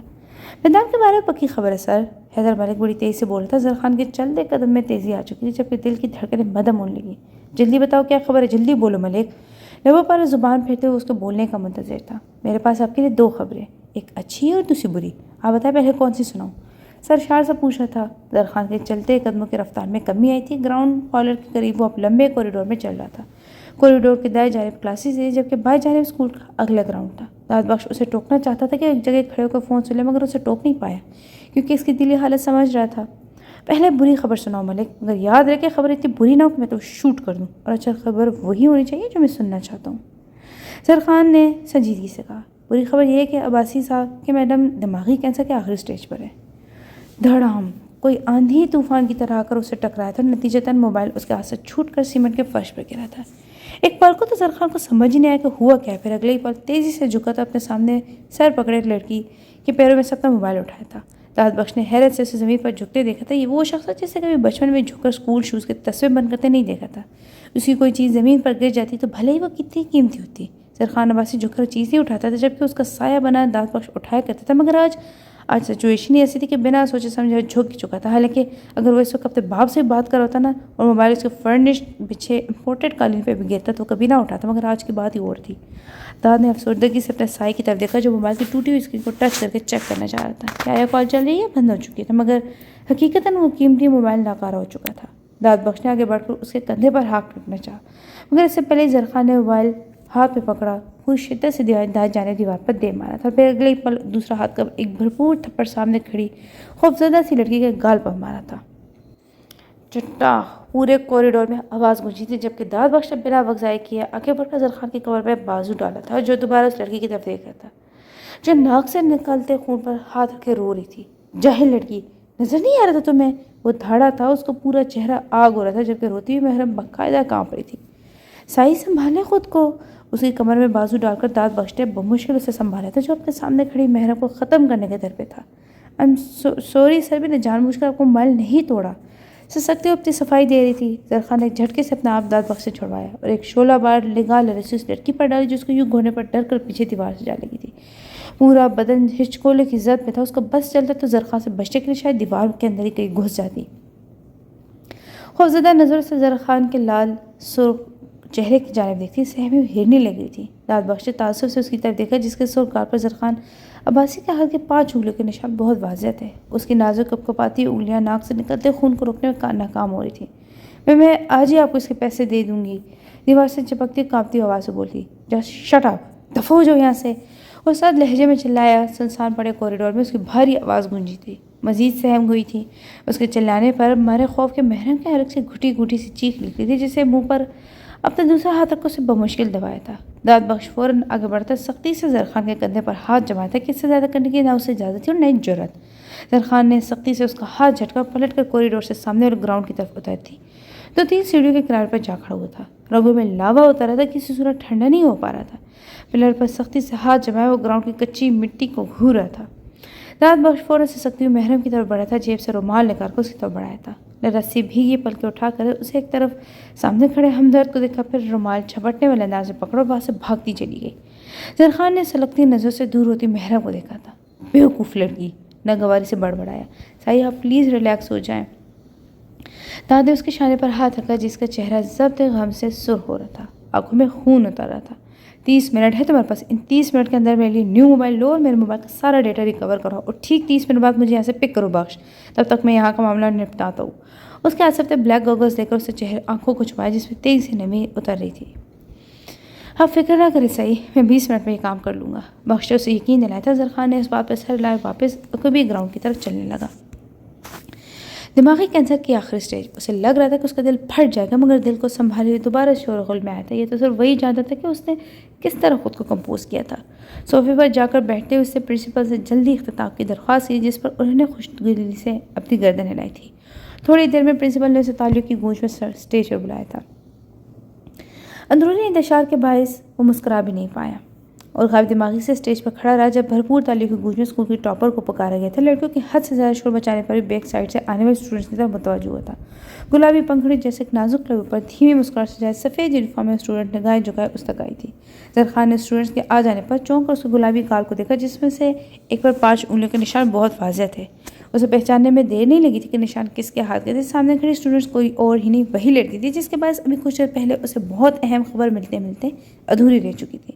اس احمق لڑکی کی وجہ سے پچھلے 25 منٹوں سے ایک جھلسا دینے والی آگ پہ جل رہا تھا، مگر اس کے نازک رخسار پر وہ نشان دے کر زرخان کو ملال نے گھیرا تھا۔ وہ معصوم لڑکی کو غلط وقت پر اسے ٹکرا کر اس کے عتاب کا نشانہ بن بیٹھی تھی۔ اس لڑکی نے نگاہ اٹھا کر ایک نظر سامنے بیٹھی ان تمام اسٹوڈنٹس کو دیکھا جو اس کے لیے پرجوشی تالیاں بجا رہی تھی، پھر دوسری نگاہ خود سے 2 قدم دور زرخان عباسی کی طرف ڈالی تھی۔ اگلی پل اس کے لوگوں کی مسکراہٹ سمٹی تھی، آنکھوں میں خوف احراز پھیل چکا تھا۔ فوراً 2 قدم دور ہوئی تھی، ٹانگیں کانپنے لگی تھی۔ زرخان نے بغور اس کا سہم نہ دیکھا، پھر لبوں پر ایک پھیکی مسکراہٹ سجا کر پرنسپل سے میڈل لے کر اس کے گلے میں پہنانے کو آگے بڑھا۔ محرم کی آنکھوں میں نمی چمکنے لگی تو اسے سر جھٹا کر سختی سے مٹھیوں کو بھینچ لیا، قدم مضبوطی سے سٹیج کی زمین پر جما لیا، مگر دل کے دھڑکنوں کی حد سے زیادہ بڑھتی رفتار کسی صورت قابو نہیں آ رہی تھی۔ زرخان نے بہت آہستگی سے اس کے گلے میں میڈل پہنا تھا اور پھر 25,000 کا چیک اس کی طرف بڑھایا۔ فوٹوگرافر نے یہ لمحہ اپنے کیمرے میں قید کر لیا۔ بند مٹھی کو محرم نے بہت مشکل سے کھولا تھا، پھر کب کباتا ہاتھ بڑھا کر بہت آہستگی سے وہ چیک تھام لیا تھا۔ ایک بے درد آنسو اس کے گال پر لڑک گیا، جسے ایک طرف منہ کر کے اسے فوراً صاف کر لیا۔ کنگریچولیشنز مس حرم۔ زبردستی مسکرا کر زرخان نے آہستگی سے کہا۔ اس کے ہاتھوں کی کپکپاہٹ زرخان کی آنکھوں سے مخفی نہ رہ سکی۔ تھینک یو سر، اس سے نگاہیں ملائے بغیر بمشکل بولی تھی۔ پھر میڈم سے دوسرا چیک لیا بغیر جلدی سے سٹیج سے اتر گئی۔ زرخان نے اس پر سے نگاہ اٹھا کر سامنے سے آتے داد بخش کو دیکھا۔ وہ دیے گئے وقت سے 2 منٹ پہلے واپس آ چکا تھا۔ زرخان عباسی نے بہت سہولت سے پرنسپل سے اجازت لی تھی، پھر خود بھی تیزی سے سٹیج سے اتر گیا۔ انداز میں واضح بےتابی تھی، فوراً داد کی طرف بڑھا تھا۔ محرم نے ایک شکوہ کنار نگاہ اس کی پشت پر ڈالی تھی، جس کی تپش زرخان نے بخوبی محسوس کی تھی۔ محرم، وہ بت بنی جاتی ہوئی زرخان کو دیکھ رہی تھی، جسے اس کی دوست نے اس کا کندھا ہلایا تھا۔ ہاں کیا ہوا؟ بخلا گئی۔ میم سے تو چیک لے لو، وہ تمہیں بلا رہی مگر تم تو جانے کہاں کھوئی ہوئی ہو۔ صدر نامی اس لڑکی نے جھنجھلاتے ہوئے کہا۔ دوبارہ سٹیج پر گئی تھی۔ پرنسپل سے گورنمنٹ کی طرف سے دیا گیا چیک لے کر واپس آ چکی تھی۔ چند پل غائب دماغی سے ادھر ادھر دیکھنے کے بعد اسے اپنی آنکھوں میں بار بار اترتی نمی کو ہاتھ کی پوچھ سے صاف کیا تھا۔ محرم، ایک بار پھر اس کے نام کی پکار تھی۔ اس نے پلٹ کر دیکھا، تیز سے بھاگتی ہوئی اس کی ہمسائی پلس دوست اس کی طرف آئی تھی۔ کیا ہوا؟ کس بات کی جلسی ہے؟ اسے ہانپتے ہوئے ردا کو دیکھ کر سر ہلایا۔ تمہارے گھر سے کلرک انکل کے آفس میں فون آیا ہے، کہہ کر ردا نے لمبی سانس لی۔ محرم نے نہ سمجھی سے اس کی طرف دیکھا۔ تمہاری پھوپھو کی طبیعت بہت زیادہ خراب ہو گئی ہے، محلے دارے نے ہاسپٹل لے کر گئے، تم جلدی گھر چلو۔ اس کے بعد سن کر محرم کے ساتھ سینے میں ہی اٹک گئی۔ کیا ہوا ہے انہیں؟ آنسو بہت تیزی سے رخسار پر پھسلے تھے۔ چند لڑکے اور ٹیچرز بھی اس کی طرف متوجہ ہو چکی تھی۔ یار مجھے زیادہ نہیں پتا، بس یہی پتا کہ ہاسپٹل لے کر گئے ہیں ان کو۔ ردا نے اس کے کندھے پر ہاتھ رکھے۔ محرم نے آنسو کے دوران بمشکل ٹیچر سے اجازت لی اور ردا کے ساتھ وہاں سے تقریباً بھاگتے ہوئے نکلی تھی۔ گیٹ سے باہر نکل کر دھندلی آنکھوں سے جلدی سڑک کو دیکھ رہی تھی۔ وائٹ BMW کے پاس کھڑا زرخان کان سے فون لگائے بڑی بے چینی سے کس سے بات کر رہا تھا۔ ردا نے ایک نظر زرخان پر ڈال کر دوسری محرم پر ڈالی۔ محرم پلیز رونا تو بند کرو، آتے جاتے لوگ تمہیں دیکھ رہے ہیں۔ ردا نے نروی سے اسے کہا، جو سر پر چادر جماتے ہوئے ایک طرف کو چلنے لگی۔ ردا ہم ڈائریکٹ ہاسپٹل چلتے نا پلیز، تمہیں پتہ ہے کہ کس ہاسپٹل میں لے کر گئے ان کو؟ اب تک چلتے قدم روک کر محرم نے پوچھا۔ ایک تو مجھے پتہ نہیں، اور اگر مجھے پتہ ہوتا تو ہم دونوں اکیلے کیسے جا سکتے ہیں؟ پہلے گھر چلتے، پھر وہاں سے میری امی کے ساتھ چلیں گے ہاسپٹل۔ اس کے ساتھ ساتھ چلتی ہوئی ردا تیز سے بول رہی تھی، بس پردگی سے اس بات پر سر لاتے محرم پھرتی سے چلنے لگی، ساتھ ساتھ آنکھوں سے بہتے آنسو بھی صاف کری تھی۔ ردا نے تفکر سے اپنی دوست کو پریشان حال رنگت اور چہرہ دیکھا۔ 5 منٹ کا راستہ ان دونوں نے 8 منٹ میں ختم کیا۔ چوڑی سڑک سے مڑ کر وہ دونوں گلیوں میں سے تیز چلتی ہوئی سیدھا ردا کے گھر پہنچی تھی۔ گھر میں صرف ردا کی بڑی بہن موجود تھی، جبکہ اس کی والدہ اور بڑا بھائی محرم کی پھپھو کو ہاسپٹل لے کر گئے ہوئے تھے۔ مٹھی میں بھینچے ہوئے چک اس کے لیے بے وقت ہو چکے تھے۔ 5 منٹ لے کے گھر کے برآمدے میں پاگلوں کی طرح چکر کاٹتے مسلسل رو رہی تھی۔ محرم پلیز رو تو نہیں، کچھ نہیں ہوگا انہیں، بس تم دعا کرو ان کے لیے۔ ردا نے نرمی سے اسے سمجھایا، مگر وہ اور بری طرح رو رہی تھی۔ انہیں کچھ ہو گیا تو میں مر جاؤں گی ردا، میں مر جاؤں گی۔ اس کے گلے سے لگ کر بری طرح بلک رہی۔ پاگل ہو گئی ہو، ایسا مت سوچو، انہیں کچھ نہیں ہوگا، بس تم دعا کرو ان کے لیے۔ ردا نے اس کی پیٹھ تھپکی، مجھے ان کے پاس جانا ہے ردا، تم پلیز کچھ کرو نا۔ اس سے الگ ہو کر محرم نے اس کا ہاتھ تھام لیے تھے۔ ساری کنڈیشن تمہارے سامنے ہے یار، ہم کیسے ان کے پاس جا سکتے؟ پورے گھنٹے کا راستہ ہے۔ میں آپ ہی کو کہتی ہوں کہ وہ امی کو فون کر کے پوچھ رہی تھی کہ ڈاکٹرز کیا کہہ رہے ہیں۔ تم پلیز چپ ہو جاؤ، یہاں ایک طرف آ کر بیٹھو۔ اسے برآمدے میں ایک سائڈ پر بچھی چارپائی کی طرف لاتی ہوئی نرمی سے بولی، مجھے کہیں نہیں بیٹھنا رہتا، تم میرے ساتھ چلو ورنہ میں اکیلی چلی جاؤں گی۔ محرم کا انداز ضدی تھا۔ ردا نے بے بسی سے اس کو روئے ہوئے بھیگے چہرے کو دیکھا، پھر اجازت طلب نظر سے کچن کی کھڑکی طرف سے ان دونوں کو دیکھتی اپنی بڑی بہن کی طرف دیکھا۔ نتیجتاً تھوڑی دیر بعد وہ دونوں چھوٹی گلیوں سے ہوتی ہوئی بڑی سڑک کی طرف جا رہی تھی۔ تم ہر کام میں اتنے جذباتی پن کا مظاہرہ کیوں کرتی ہو محرم؟ ہم دونوں ہاسپٹل پہنچ بھی جائیں گے تو وہاں تمہاری پھپھو کو کیسے ڈھونڈیں گے؟ آپ ہی کی بھی امی سے بات نہیں ہو پائی، ورنہ کچھ نہ کچھ تو معلوم ہو ہی جاتا۔ یہ بھی تو ہو سکتا ہے ہم دونوں وہاں پہنچے اور لوگ انہیں گھر لے جا چکے ہوں، پھر ہم کیا کریں گے محرم؟ تیز سے چلتی محرم کو بازو پکڑ کر ردا نے سمجھانے کی ناکام کوشش کی، میں کچھ نہیں جانتی ردا، مجھے بس جلد از جلد ان کے پاس جانا ہے، اور اگر تمہیں میرے ساتھ نہیں جانا ہے تو تم واپس چلی جاؤ، قصور اتنا بڑا نہیں کہ میں گم ہو جاؤں، میں اکیلی ہاسپٹل جا سکتی ہوں۔ بھیگی پلکوں کو جھپکتے ہوئے بھرا لہجے بولی، تم آج تک اکیلی اسکول تک نہیں گئی محرم، اور ابھی تو تم اکیلے رکشے میں بیٹھ کر ہاسپٹل جانے کی بات کر رہی ہو۔ ردا نے اسے خفگی سے دیکھا، وہ رخ پھیر گئی، پھر سے چلنے لگی۔ ردا نے بھی اس کی پیروی کی۔ تمہیں ڈر نہیں لگ رہا محرم؟ ردا نے پوچھا۔ لگ رہا ہے، بہت لگ رہا ہے ردا، اپنی ممی سے دور ہونے کا ڈر میرے اندر ہر طرف پھیلتا جا رہا ہے۔ یہ ڈر ہی تو ہے جس نے مجھے اتنا بے خوف کر دیا ہے۔ اس کی گلابی پٹی آنکھوں میں اپنی ماں کا کمزور سا چہرہ گھوم رہا تھا۔ وہ واحد چہرہ تھا جو بچپن سے اسے اپنے قریب اپنے سامنے دیکھا تھا، وہ چہرہ جو اسے دنیا میں سب سے بڑھ کر عزیز تھا۔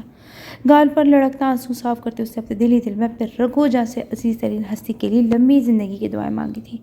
چوڑی سڑک پر قدم رکھتے اس نے ارد گرد رکشے کی نگاہ دوڑائی تھی۔ 15 منٹ کے طویل اور صبر آزما انتظار کے بعد اسے دور سے ایک رکشہ آتا دکھائی دیا۔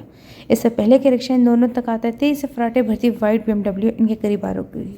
کار کا دروازہ کھول کر باہر نکلنے والی شخصیت کو دیکھ کر اس کی ہرنی جیسی آنکھوں میں پل میں شرط آئی تھی، تیزی سے ردا کی اوٹ میں ہوئی۔ خوف کی شدت سے دل بری طرح دھڑک رہا تھا۔ اپنے کندھوں پر ہر جمع اس کے ہاتھوں کی کپاہٹ کو ردا نے بخوبی محسوس کیا تھا۔ اس نے حیرت سے اپنے سامنے رکتے شاندار شخص کو دیکھا۔ اس کی نگاہوں میں روتی اس لڑکی کے لیے تفکر تھا، جبکہ بھیگی آنکھوں سے اپنے مقابل کھڑے اس شخص کو دیکھ رہی تھی۔ Are you okay? اب اس طرح یہاں روڈ پر کیوں کھڑی ہے؟ وہ پوچھ رہا تھا اور اس کی آنکھوں کا بڑھتا پانی تھا۔ وہ حقیقتاً پریشان ہو چکا تھا۔ اور اسٹرانگ ود یو مس جمل، اس طرح بیچ سڑک پر کھڑے ہو کر کیوں رو رہی ہیں آپ؟ کہیں چوٹ لگی ہے کیا؟ کسی نے کچھ کہا ہے کیا؟ کیا ہوا ہے؟ شہباز حسن کے انداز سے بھرپور توجہ تھی۔ جمل نے اپنی آنکھ بھیگی پلکیں صاف کی اور سامنے کھڑے شاہ کو دیکھا۔ سر وہ ایک لڑکا کہہ کر پھر سے رونے لگی۔ مقابل کا چہرہ ایک پل کو سرخ ہوا تھا۔ آپ پلیز پہلے اپنی گاڑی میں بیٹھے پھر مجھے پوری بات بتائیں، اسے کہتے ہوئے اپنی کار کی طرف بڑھا، کیونکہ آس پاس کے لوگ ان دونوں کی طرف متوجہ ہو رہے تھے۔ تذبذب کا شکار جمل وہی کھڑی رہی۔ شہباز حسن نے پلٹ کر اس کی طرف دیکھا، نگاہوں میں تنبیہ تھی۔ وہ مرتی کیا نہ کرتی کہ مصادق فرنٹ سیٹ پر جا بیٹھی۔ پلیز آپ رونا بند کرو، مجھے بتایا کہ کیا ہوا ہے۔ دھیمی رفتار میں گاڑی چلاتے ہوئے شاہ نے اس سے پوچھا، جو ہنوز سو سو کر تھی۔ سر میں وہ آفس سے باہر روڈ پر رکشے کے انتظار پہ کھڑی ہوئی، تبھی ایک لڑکا بائک پر آیا اور شاہ مکمل طور پر متوجہ تھا اور میرا پاؤچ چھین کر چلا گیا کہہ کر پھر رو دی تھی۔ شہباز حسن نے ایک ٹھنڈی سانس بھری اور خشمگی نگاہوں سے اس احمق لڑکی کو گھورا، جس کے رویے سے جانے وہ کیا سمجھ بیٹھا تھا، جبکہ اس کی نگاہوں کی سختی سے انجان وہ اب کیا کہہ رہی تھی۔ میں اس کے پیچھے کافی دور تک بھاگی بھی تھی، مگر بائک کی سپیڈ بہت تیز تھی۔ پھل میں نظر سے اوجھل ہو گیا۔ شاہ نے ٹیشو باکس سے ٹیشو نکال کر اس کی طرف بڑھایا، جسے اس نے فوراً لے لیا تھا۔ It's not a big issue miss Jamal, وہ نرمی سے بولا۔ اس کے کہنے پر جمل نے حیرت سے اپنی سبز آنکھیں پھیلائی تھی۔ مجھے آج ہی سیلری ملی تھی سر، میری پوری سیلری اسی پاؤچ میں تھی، میرے پاس اتنے پیسے بھی نہیں تھے کہ میں رکشہ کروا کر گھر چلی جاتی۔ جمل نے جیسے اس کی عقل پر ماتم کیا، جیسے اس کے دہائی دینے والا انداز مقابل کے لبوں پر تبسم بکھر گیا، جیسے اس سے فوراً چھپا لیا تھا۔ اوکے فائن، کتنی سیلری آپ کی؟ سنجیدگی سے پوچھا گیا تھا۔ جمل نے نہ سمجھی سے اس کے وجیح چہرے کی طرف دیکھا۔ بتائیں مجھے کتنی سیلری آپ کی؟ وہ ہنوز سنجیدہ تھا۔ 15,000، ہونٹوں پر زبان پھیرتے ہوئے اسے جواب دیا۔ اوکے فائن، آپ کل کیشیئر سے لے لیجیے گا، اب پلیز مجھے بتائیں کہ آپ کا گھر کس سائڈ پر ہے تاکہ میں آپ کو گھر ڈراپ کر دوں۔ اس کے کہنے پر پوری کی پوری اس کی جانب گھوم گئی، سب آنکھوں بے یقین تھی، اس کی طرف دیکھتے شہباز حسن نے نگاہ چڑھائی تھی۔ میں نے اس لیے تو آپ کو نہیں بتایا تھا سر، وہ خفگی سے بولی۔ کس لیے؟ انجان بنا، یہی جو آپ دوبارہ سیلری لینے کا کہہ رہے ہیں مجھے۔ جمل ابھی بھی اس کی جانب دیکھ رہی تھی۔ دیکھیے مس جمل، جب سیلری آپ نے یوز کی ہی نہیں تو اس میں دوبارہ سیلری والی کیا بات ہے؟ آپ تو فرسٹ ٹائم ہی یوز کریں گی نا۔ شہباز حسن نے سنجیدگی کا دامن تھامے رکھا۔ ہاں مگر کیشیئر تو مجھے سیکنڈ ٹائم سیلری دے گا نا، مجھے نہیں چاہیے پلیز سر، آپ نے کہہ دیا وہی بہت ہے۔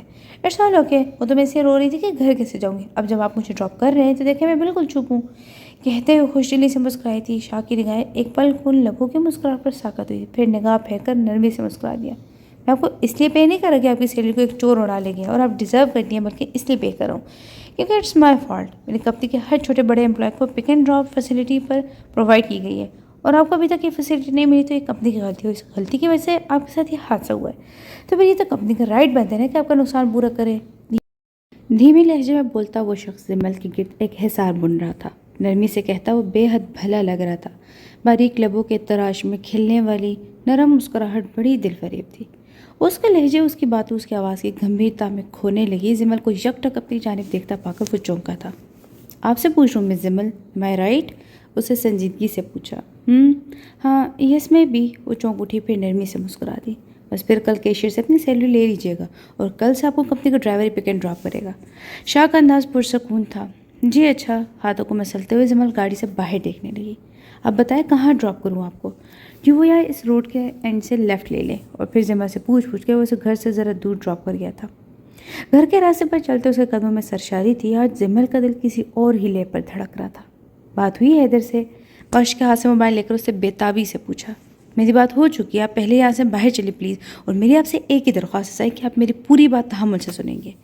اس کے ساتھ چلتے ہوئے بخش کی آواز کچھ بوجھل سی تھی، چہرے پر تھکن کے آثار تھے۔ زرخان کے لبوں پر ایک بے درد مسکراہٹ در آئی۔ جس بات کو بتانے کی تم ہچکچاہٹ کا شکار ہو رہے ہو نا بخش، وہ بولتے بولتے ایک پل کو رکا تھا۔ وہ دونوں اسی کوریڈور میں تھے جہاں کچھ دیر پہلے زرخان کی حیدر ملک سے ادھوری بات ہوئی تھی۔ اس کی یوں رک جانے پر داد بخش نے بغور اس کی طرف دیکھا، جو آنکھوں کو بلیک گاگلز کے پیچھے ڈھانپے ہوئے جانے کتنے آنسو، کتنے درد، کتنی ہی اذیتیں اور کتنی آگ کی لپیٹیں چھپائے کھڑا تھا۔ وہ بات میں جانتا ہوں بخش، میں جانتا ہوں کہ انہیں برین ٹیومر ہے۔ بڑی دقتوں سے اپنی بات پوری کی تھی۔ اس کی آنکھ سے نکلتا ایک شفاف آنسو گال تک آیا تھا جسے اس نے فوراً صاف کر لیا تھا۔ داد بخش نے اسے کبھی روتے ہوئے نہیں دیکھا تھا۔ ہاں وہ عورت جسے اس کا صحیح پچھلے 16 برسوں سے ڈھونڈ رہا تھا، اس کی یاد میں اسے زرخان عباسی کی آنکھوں میں بارہا نمی دیکھی تھی، پچھتاوے دیکھے تھے، کبھی نہ ختم ہونے والی اذیتیں دیکھی تھی، اور اب تو بخش کو لگ رہا تھا کہ زرخان کی اذیتیں واقعی نہ ختم ہونے والی ہیں۔ وہ عورت اس کے نصیب میں عمر بھر کی بے سکونی چھوڑ کر چلی جانے والی تھی۔ بخش کو اب سمجھ آیا تھا کہ زرخان نے اس لڑکی کو تھپڑ کیوں مارا تھا، کیوں اپنے حواس کھو بیٹھا تھا، کیوں وہ اس قدر مشتعل ہو چکا تھا۔ اس نے خود سے 2 قدم آگے چلتے زرخان عباسی کی چوڑی پشت کو دیکھا۔ اس کے مضبوط و توانا کندھے جھکے ہوئے تھے، چال میں لڑکھڑاہٹ تھی۔ کہاں ہے وہ بخش؟ کس ہاسپٹل میں؟ مجھے ساری بات بتاؤ جلدی۔ اسکول کا گیٹ کراس کرتے اسے سنجیدگی سے بخش کو مخاطب کیا۔ بخش نے ٹھنڈی سانس بھر کر اس کے چہرے کو دیکھا جہاں خطرناک حد تک سنجیدگی تھی۔ بیوی پچھلے 5 برس سے یہیں قصور میں رہائش اختیار کیے ہوئے ہیں، ایک بیٹی بھی ان کی۔ حیدر کا کہنا ہے کہ کنفرم نہیں ہے کہ جس لڑکی کے ساتھ وہ رہ رہی ہے وہ ان کی حقیقتی بیٹی ہے یا پھر کوئی دور کے رشتہ دار ہے۔ اس کے علاوہ بھی وہ قصور سے باہر ایک چھوٹے سے ہاسپٹل میں ایڈمٹ ہیں۔ آج صبح ان کی طبیعت بہت زیادہ خراب ہوئی ہے، جس کی وجہ سے چند محلے دار انہیں لے کر ہاسپٹل چلے گئے۔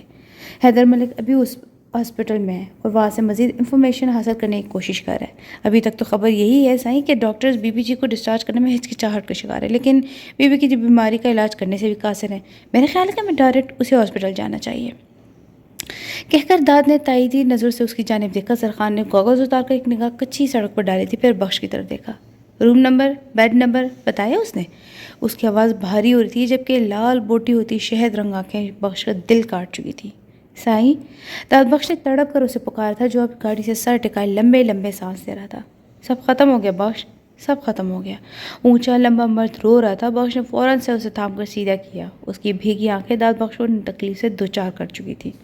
کچھ ختم نہیں ہوا، کچھ بھی ختم نہیں ہوا سائیں۔ اب بیوی کو کسی اچھے ہاسپٹل ایڈمٹ کروا دیجیے گا، بیوی جی ٹھیک ہو جائیں گی، پھر سب کچھ ٹھیک ہو جائے گا سائیں۔ سائنس نے ہر بیماری کا علاج ڈھونڈ لیا، پلیز پریشان مت ہو، سنبھالیں خود کو۔ اس کے بعد نرمی سے سہلاتے ہوئے وہ محبت سے بول رہا تھا۔ پلیز صحیح یہ روڈ ہے، ایسے کمزور مت پڑیں، آپ گاڑی میں بیٹھے، ہم ابھی ہاسپٹل چلتے ہیں۔ اس کی پیٹھ تبکتے ہوئے نرمی سے مسکرایا، بدلے میں زرخان مسکرا بھی نہ سکا، البتہ اس نے ایک بار پھر اپنی آنکھوں کو گوگلز کے پیچھے چھپا لیا تھا۔ تبھی اس کا موبائل کی اسکرین چمکی تھی، ڈیڈ کالنگ لکھا نظر آ رہا تھا۔ زرخان نے اپنی پیشانی مستی، پھر فون کان سے لگا کر داد بخش کو ڈرائیونگ سیٹ سنبھالنے کا اشارہ کیا۔ بات کر کے اس سے کال ڈسکنیکٹ کی، تبھی اس کی نظر ذرا نگاہ فاصلے پر چلتی روتی بکھلائی سی لڑکی پر پڑی۔ زرخان کو اس لڑکی پر اس ٹاپر کا گمان ہوا، ساتھ کوئی دوسری لڑکی بھی تھی۔ نگاہ پھیر کر وہ گاڑی میں جا بیٹھا۔ بخش نے گاڑی موڑ لی تھی، پھر دھیمی رفتار سے آگے بڑھاتی۔ جیسے جیسے گاڑی کی رفتار تیز ہو رہی تھی ویسے ہی زرخان کی دھڑکنوں کی رفتار بھی تیز ہو رہی تھی۔ آنکھوں کے گوشے پھر سے بھیگنے لگے تھے۔ آج وہ پورے 16 سال بعد اسے ڈھونڈنے میں کامیاب ہو چکا تھا، مگر کامیاب ہو کر بھی وہ خوش نہیں تھا۔ دل پہلے سے زیادہ تکلیف میں تھا، وہ تو انہیں پا کر بھی کھوجنے دینے والا تھا۔ ایسے لگ رہا تھا جیسے اتنے سالوں بعد قید سے رہائی ملنے کی بجائے عین وقت پر اسے سزائے موت سنا دی گئی ہو۔ سیٹ کی پشت سے ٹیک لگا کر اس نے اپنی دکھتی آنکھیں موند لی تھی، بند آنکھوں میں عذاب اترنے لگا۔ میرے ساتھ بہت برا ہوا ہے بخش، میں تو ان سے معافی کا طلبگار تھا، ان کے پاؤں پڑنا چاہتا تھا، انہیں منا کر گھر واپس لے جانا چاہتا تھا، مگر دیکھو نا، قدرت نے خود ہی انصاف کر دیا، مجھے اتنی بڑی سزا سنا دی، ایسی سزا جس سے مجھے کسی قابل نہیں چھوڑا۔ میں مر رہا ہوں بخش، میرا دل رو رہا ہے، میرا سکون تو 16 برس پہلے ہی برباد ہو چکا تھا، میری بدسکونی بھری نیند بھی مجھ پر حرام ہو جائے گی۔ آنکھیں بند کیے ہونٹوں پر پھیکی مسکراہٹ سجائے وہ ڈرائیو کرتے داد بخش سے مخاطب تھا۔ ہاسپٹل آ گئے سائیں، جواب میں بخش نے صرف یہی کہا تھا۔ وہ فوراً سیدھا ہو کر بیٹھا تھا، پتھر ہوتی آنکھوں سے سامنے کھڑی گورنمنٹ ہاسپٹل کی عمارت کو دیکھتے اس کا دل کر لایا تھا۔ تو یعنی روز محشر آ پہنچا تھا، حساب کا وقت قریب تھا۔ کیا وہ اسے معاف کر دے گی؟ کیا وہ اسے پہچان لے گی؟ کیا وہ اس عورت کی آنکھوں میں اپنی نفرت دیکھ پائے گا؟ دماغ نے کئی سوالات کیے تھے اور زمین نے چیخ چیخ کر کہا تھا کہ نہیں، کبھی بھی نہیں۔ بخش نے گاڑی سے اتر کر اس کی سائیڈ کا دروازہ کھولا تھا۔ زرخان نے خود کو مضبوط کیا تھا اور زمین پر قدم رکھتے ہوئے ایک بار پھر اپنے سامنے کھڑی اس عمارت کو دیکھا، جو کہیں سے بھی اس عورت کی شان شایان تو نہیں تھی، جو وہاں جانے کون سے کمرے میں کتنے مریضوں کے رش میں زندگی اور موت کے درمیان جھول رہی تھی، یا نہیں شاید اپنی سانسیں پوری کر رہی تھی۔ بڑے بڑے قدم اٹھاتا ہوا چھوٹے سے پارکنگ ایریا سے ہوتا ہوا ہاسپٹل کی عمارت میں داخل ہوا۔ ریسیپشن کے قریب ہی حیدر ملک بے چینی سے ٹہل رہا تھا۔ بی بی کہاں ہے حیدر؟ داد بخش نے اس سے پوچھا تھا، جو ان دونوں کو آتا دیکھا فوراً ان کی طرف بڑھا تھا۔ آپ آئیے میرے ساتھ۔ ان دونوں کو ساتھ لیے وہ ایک طرف وہ چلنے لگا۔ ہر قدم کے ساتھ اس کا دل ڈوب رہا تھا۔ بڑا سا ہال جہاں مریضوں کے لیے چیئرز زمین میں فکس کر دی گئی تھی، ان چیئرز کی سائڈ میں دیوار کی طرف بچی جگہ سے گزر کر وہ دونوں حیدر کی میت پہ چل رہے تھے۔ چند منٹ چلنے کے بعد حیدر ملک کو کوریڈور کے اختتام پر بنے ایک ہال روم میں داخل ہوا تھا۔ زرخان کے قدم ایک پل کو رکے تھے، پھر دل مضبوط کرتا وہ بھی اندر داخل ہو گیا۔ پورے کمرے میں شاید 8 بیڈ تھے۔ دائیں طرف تیسرے بیڈ کی پائنتی کے پاس کھڑا حیدر ملک ان دونوں پر واضح کر چکا تھا کہ بیڈ پر لیٹا وجود ہی زرخان عباس کی تلاش ہے۔ چند قدم پیچھے کھڑے زرخان نے بے یقینی سے بیڈ پر لیٹی اس عورت کو دیکھا، ایک بار، دوسری بار، تیسری بار اور پھر بار بار۔ وہ حقیقتاً اسے پہچان نہیں پایا تھا۔ تیزی سے بیڈ کی طرف بڑھا تھا اور پھر آخری بار اسے ہوش و خرد سے بیگانہ وجود پر نظر ڈالی تھی۔ اب کی بار اس کی نگاہ ساکت ہوئی تھی، آنکھوں کی پتلیاں اس چہرے کو دیکھتے ہوئے پھیل رہی تھیں، جبکہ اس بیڈ کے پاس بیٹھی 2 خواتین سوٹڈ بوٹڈ شخص کو دیکھ کر کچھ پریشان سی تھیں۔ باقی مریض بھی اس کے باروب شخصیت سے مروب ہو کر اس کا جائزہ لے رہے تھے، مگر زرخان عباسی کی تو دنیا رک چکی تھی۔ ہاسپٹل کے بیڈ پر لیٹا وہ نہیں وجود کسی 37 سالہ عورت کا تو نہیں، بلکہ کسی 60 سالہ بڑھیا کا لگ رہا تھا۔ زرخان عباسی کا دل کٹ کر رہ گیا۔ داد بخش نے تفکر سے اس کی جانب دیکھا، جو شدید تکلیف میں گھرا یک ٹک فاطمہ بی بی کے چہرے کو دیکھ رہا تھا۔ یہ وہی چہرہ تھا، بالکل ویسا ہی پر نور سا۔ چہرے کا تاثر بھی ویسا ہی تھا، بالکل نرم۔ سوتے ہوئے ان کے ہونٹوں پر ایک نرم مسکراہٹ تھی، ہلکی ہلکی سفید مائل پلکیں اور بھویں۔ وہ خوبصورت آنکھیں آج بند تھیں، تیکھی ناک میں کبھی لونگ چمکا کرتی تھی، مگر آج وہ ناک بے رونق تھی۔ باریک ہونٹ جس کی تشبیہ کبھی گلاب کی پنکھڑی سے ملا کرتی تھی، آج سوکھے بے رونق پپڑی زدہ سے تھے۔ اسے سہارا لینے کو ہاتھ دائیں طرف بڑھایا تھا اور داد بخش فوراً آگے بڑھا تھا۔ سائیں، اس کی آواز میں تڑپ تھی۔ اس کمرے میں موجود ہر مریض اس کے ساتھ موجود لواحقین نے ایک لمبے چوڑے مرد کو بری طرح روتے ہوئے دیکھا تھا۔ بیڈ پر لیٹے وجود میں کوئی ہلچل نہیں ہوئی تھی۔ زرخان نے بہت آہستگی سے اپنی پیشانی ان کے پیروں پر ٹکائی تھی، کچھ اس طرح سے کہ فاطمہ بیوی کے پیروں کی تلیاں اس کی کشادہ پیشانی کو چھو رہی تھی۔ رضا کی والدہ حیرت سے اسپتال کے عملے کو پورا روم خالی کرواتے دیکھ رہی تھی۔ 5 منٹ کے اندر اندر وہاں سے تمام مریض جا چکے تھے، یعنی اس آنے والے شخص نے وہ روم خالی کروا دیا تھا۔ اب وہاں صرف بخش یا پھر فاطمہ کے ساتھ آئی خواتین۔ بیٹے کون ہیں آپ، اور ہمارے مریض سے کیا تعلق ہے آپ کا؟ یہ پوچھنے والی رضا کی والدہ تھی۔ وہ ہنوز ان کے پیروں سے سر ٹکائے بیٹھا تھا۔ وہاں پیروں پر نمی کے احساس سے فاطمہ کی آنکھ کھلی تھی۔ مندی مندی آنکھیں کھول کر اس نے اپنے ارد گرد نگاہ دوڑائی۔ پیروں میں سر دیے بیٹھے شخص پر پڑی تھی، ایک پل کو ان کا دل ڈوبا تھا۔ کون ہو تم؟ ذرا سا سر اٹھا کر انہوں نے اپنے پیروں سے سر ٹکائے مرد کو دیکھنے کی کوشش کی۔ ارے اللہ کا شکر ہے تمہیں ہوش آ گیا فاطمہ۔ ریدا کی والدہ فوراً ان کی طرف بڑھی تھی۔ درخان عباسی نے چہرہ اونچا کیا تھا اور آہستگی سے کھڑا ہو چکا تھا۔ ایک پل کو فاطمہ کی نگاہ ساکت ہوئی تھی، پھر اگلے ہی پل ان کی آنکھوں میں شناسائی کی چمک اتری تھی۔ وہ وہی تو تھا، بالکل ویسے ہی تھا، بس قد نکل چکا تھا، داڑھی مونچھ پہ آ چکی تھی۔ وہ سرخ بھیگی آنکھوں سے ان کی جانب دیکھ رہا تھا۔ ان کے لبوں پر ایک نرم مسکراہٹ پھیل گئی۔ دانت بخش نے حیرت سے اس باظرف عورت کو دیکھا جس کے لبوں پر اس کے سائی گلی مسکراہٹ تھی۔ تو آخر آ ہی گئے تم؟ ان کے لبوں کی مسکراہٹ گہری ہوئی تھی مگر آنکھوں کے کونے تیزی سے بھیگے تھے۔ دو آنسو ٹوٹ کر کمپٹیوں میں جذب ہوئے تھے۔ زرخان نے بے بسی سے ان کی جانب دیکھا۔ میں جانتی تھی کہ آج تم سے ضرور ملاقات ہوگی۔ وہ ذرا اٹھ کر ٹیک لگا کر لیٹنے کے انداز سے بیٹھ گئی، لبوں پر مسکراہٹ ہنوز تھی۔ جان بوجھ کر کیا نا آپ نے یہ سب؟ آواز حد سے زیادہ بھاری تھی۔ ان دونوں کو یوں گفتگو کرتے دیکھ کر ان کے پاس موجود خواتین نے سمجھداری کا مظاہرہ کیا تھا اور کمرے سے باہر نکل گئی۔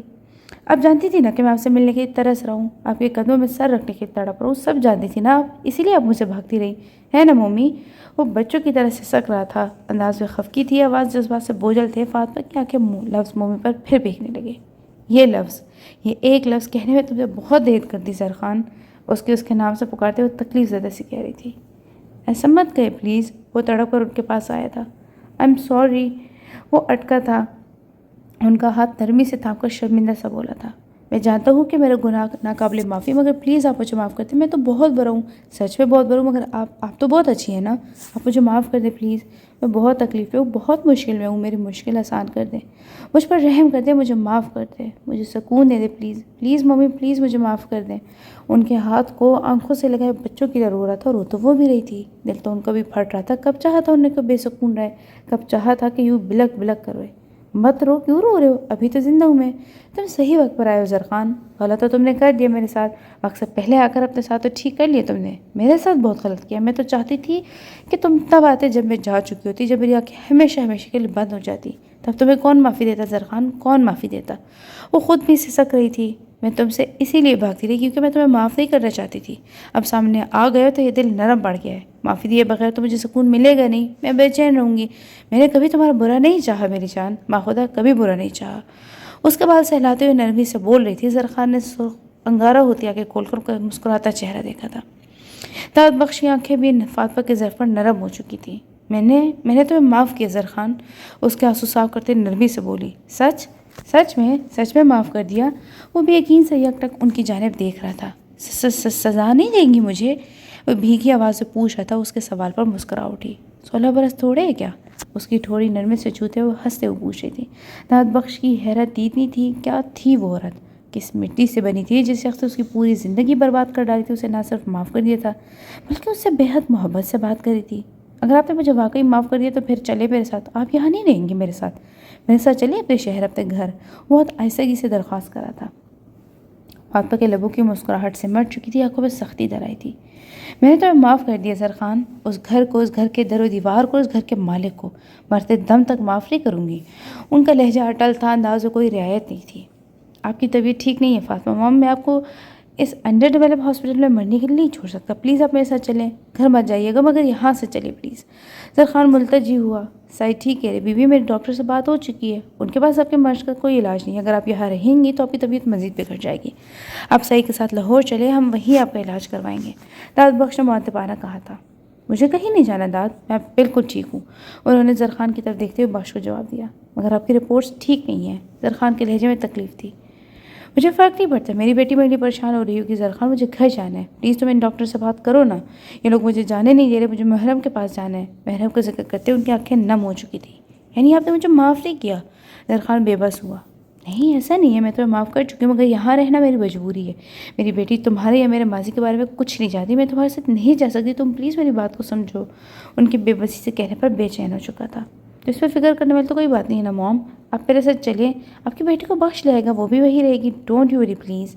زرخان نے انہیں منانے کی کوشش کی، تبھی 2 ڈاکٹرز اندر آئے تھے۔ زرخان نے ان کا ہاتھ بے حد آہستگی سے دھپکا تھا اور ڈاکٹرز کی طرف بڑھا۔ عباسی صاحب، ہم نے آپ کے کہنے پر جنرل ہاسپٹل میں سینئر ڈاکٹرز کو پیشنٹ کی رپورٹ میل کر دی ہے، آپ جتنی جلدی ہو سکے انہیں وہاں لے جائیے، they can take better care of her. Doctor کی آواز کافی دھیمی تھی۔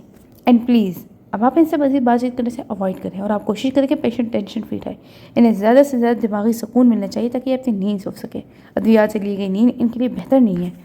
ریمائنڈڈ ان کے لیے ایمبولینس کا ارینج کر دیا گیا. ہم تھوڑی دیر تک ان کی ڈرپس چینج کر دیتے ہیں, پھر آپ انہیں لے جا سکتے ہیں. اس کا کندھا تھپک کر وہ چلے گئے تھے. میں کہیں نہیں جاؤں گی زرخان, وہ سختی سے بول تھی. سر پہ درد کی ایک شدید لہر اٹھی تھی. وہ کراہ اٹھی. مام, وہ بے تابانہ ان کی جانب بڑھا تھا. داد سرا سے ڈاکٹرز کو بلانے بھاگا تھا. تم میری محرم کو بلا دو, میں نے اسے صبح سے نہیں دیکھا. سر کو دونوں ہاتھوں میں تھامے دائیں بائیں پٹک رہی تھی. آنسو ٹوٹ ٹوٹ کر بالوں میں جذب ہو رہے تھے. آپ پلیز ریلیکس ہو جائے, میں خود اسے لے کر آؤں گا. ان پر جھکا پریشانی سے کہہ رہا تھا. ڈاکٹرز کے پیچھے ردا کی والدہ اور دوسری خاتون بھی اندر آ چکی تھی. فاطمہ کی حالت بگڑ رہی تھی. محرم کو بلاؤ, وہ چلا رہی تھی. زرخان نے تڑپ کے ان کا ہاتھ تھاما. ان کی خوبصورت آنکھوں سے تکلیف کے مارے آنسو نکل رہے تھے. ڈاکٹرز نے فوراً انہیں سکون آور انجیکشن دے دیے تھے. چند منٹ میں وہ خوش و خوش سے بیگانہ ہو چکی تھی.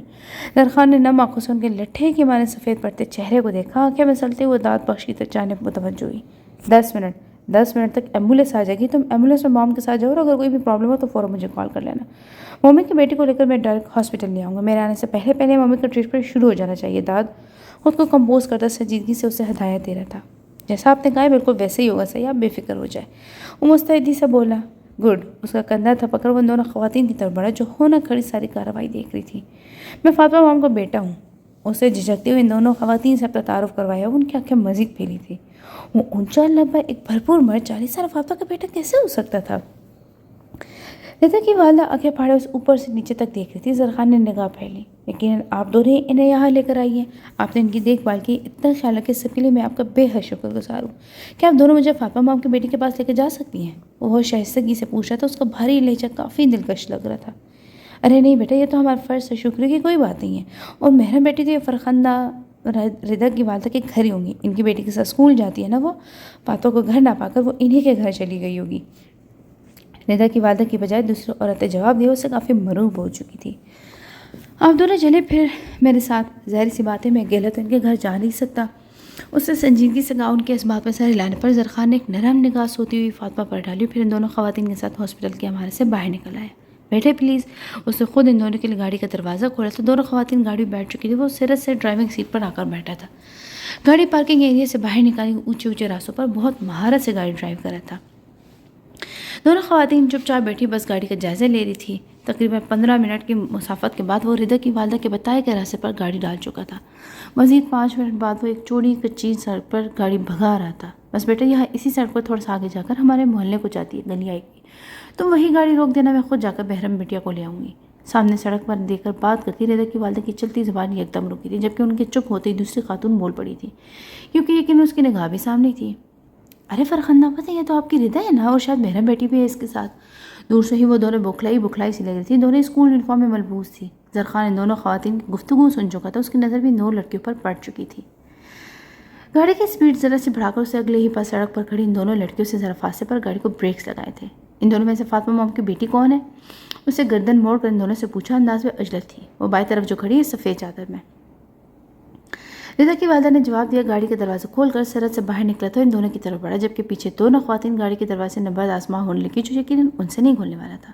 ردا نے حیرت سے اپنے سامنے کھڑے زرخان عباسی کو دیکھا, جس کی توجہ اس کے پیچھے چھپتی محرم پر تھی. اب فاطمہ مام کی بیٹی ہے نا, پلیز میرے ساتھ چلے, وہ ہاسپٹل میں ایڈمٹ ہے اور آپ کو یاد کر رہی ہے, ملنا چاہتی ہے آپ سے.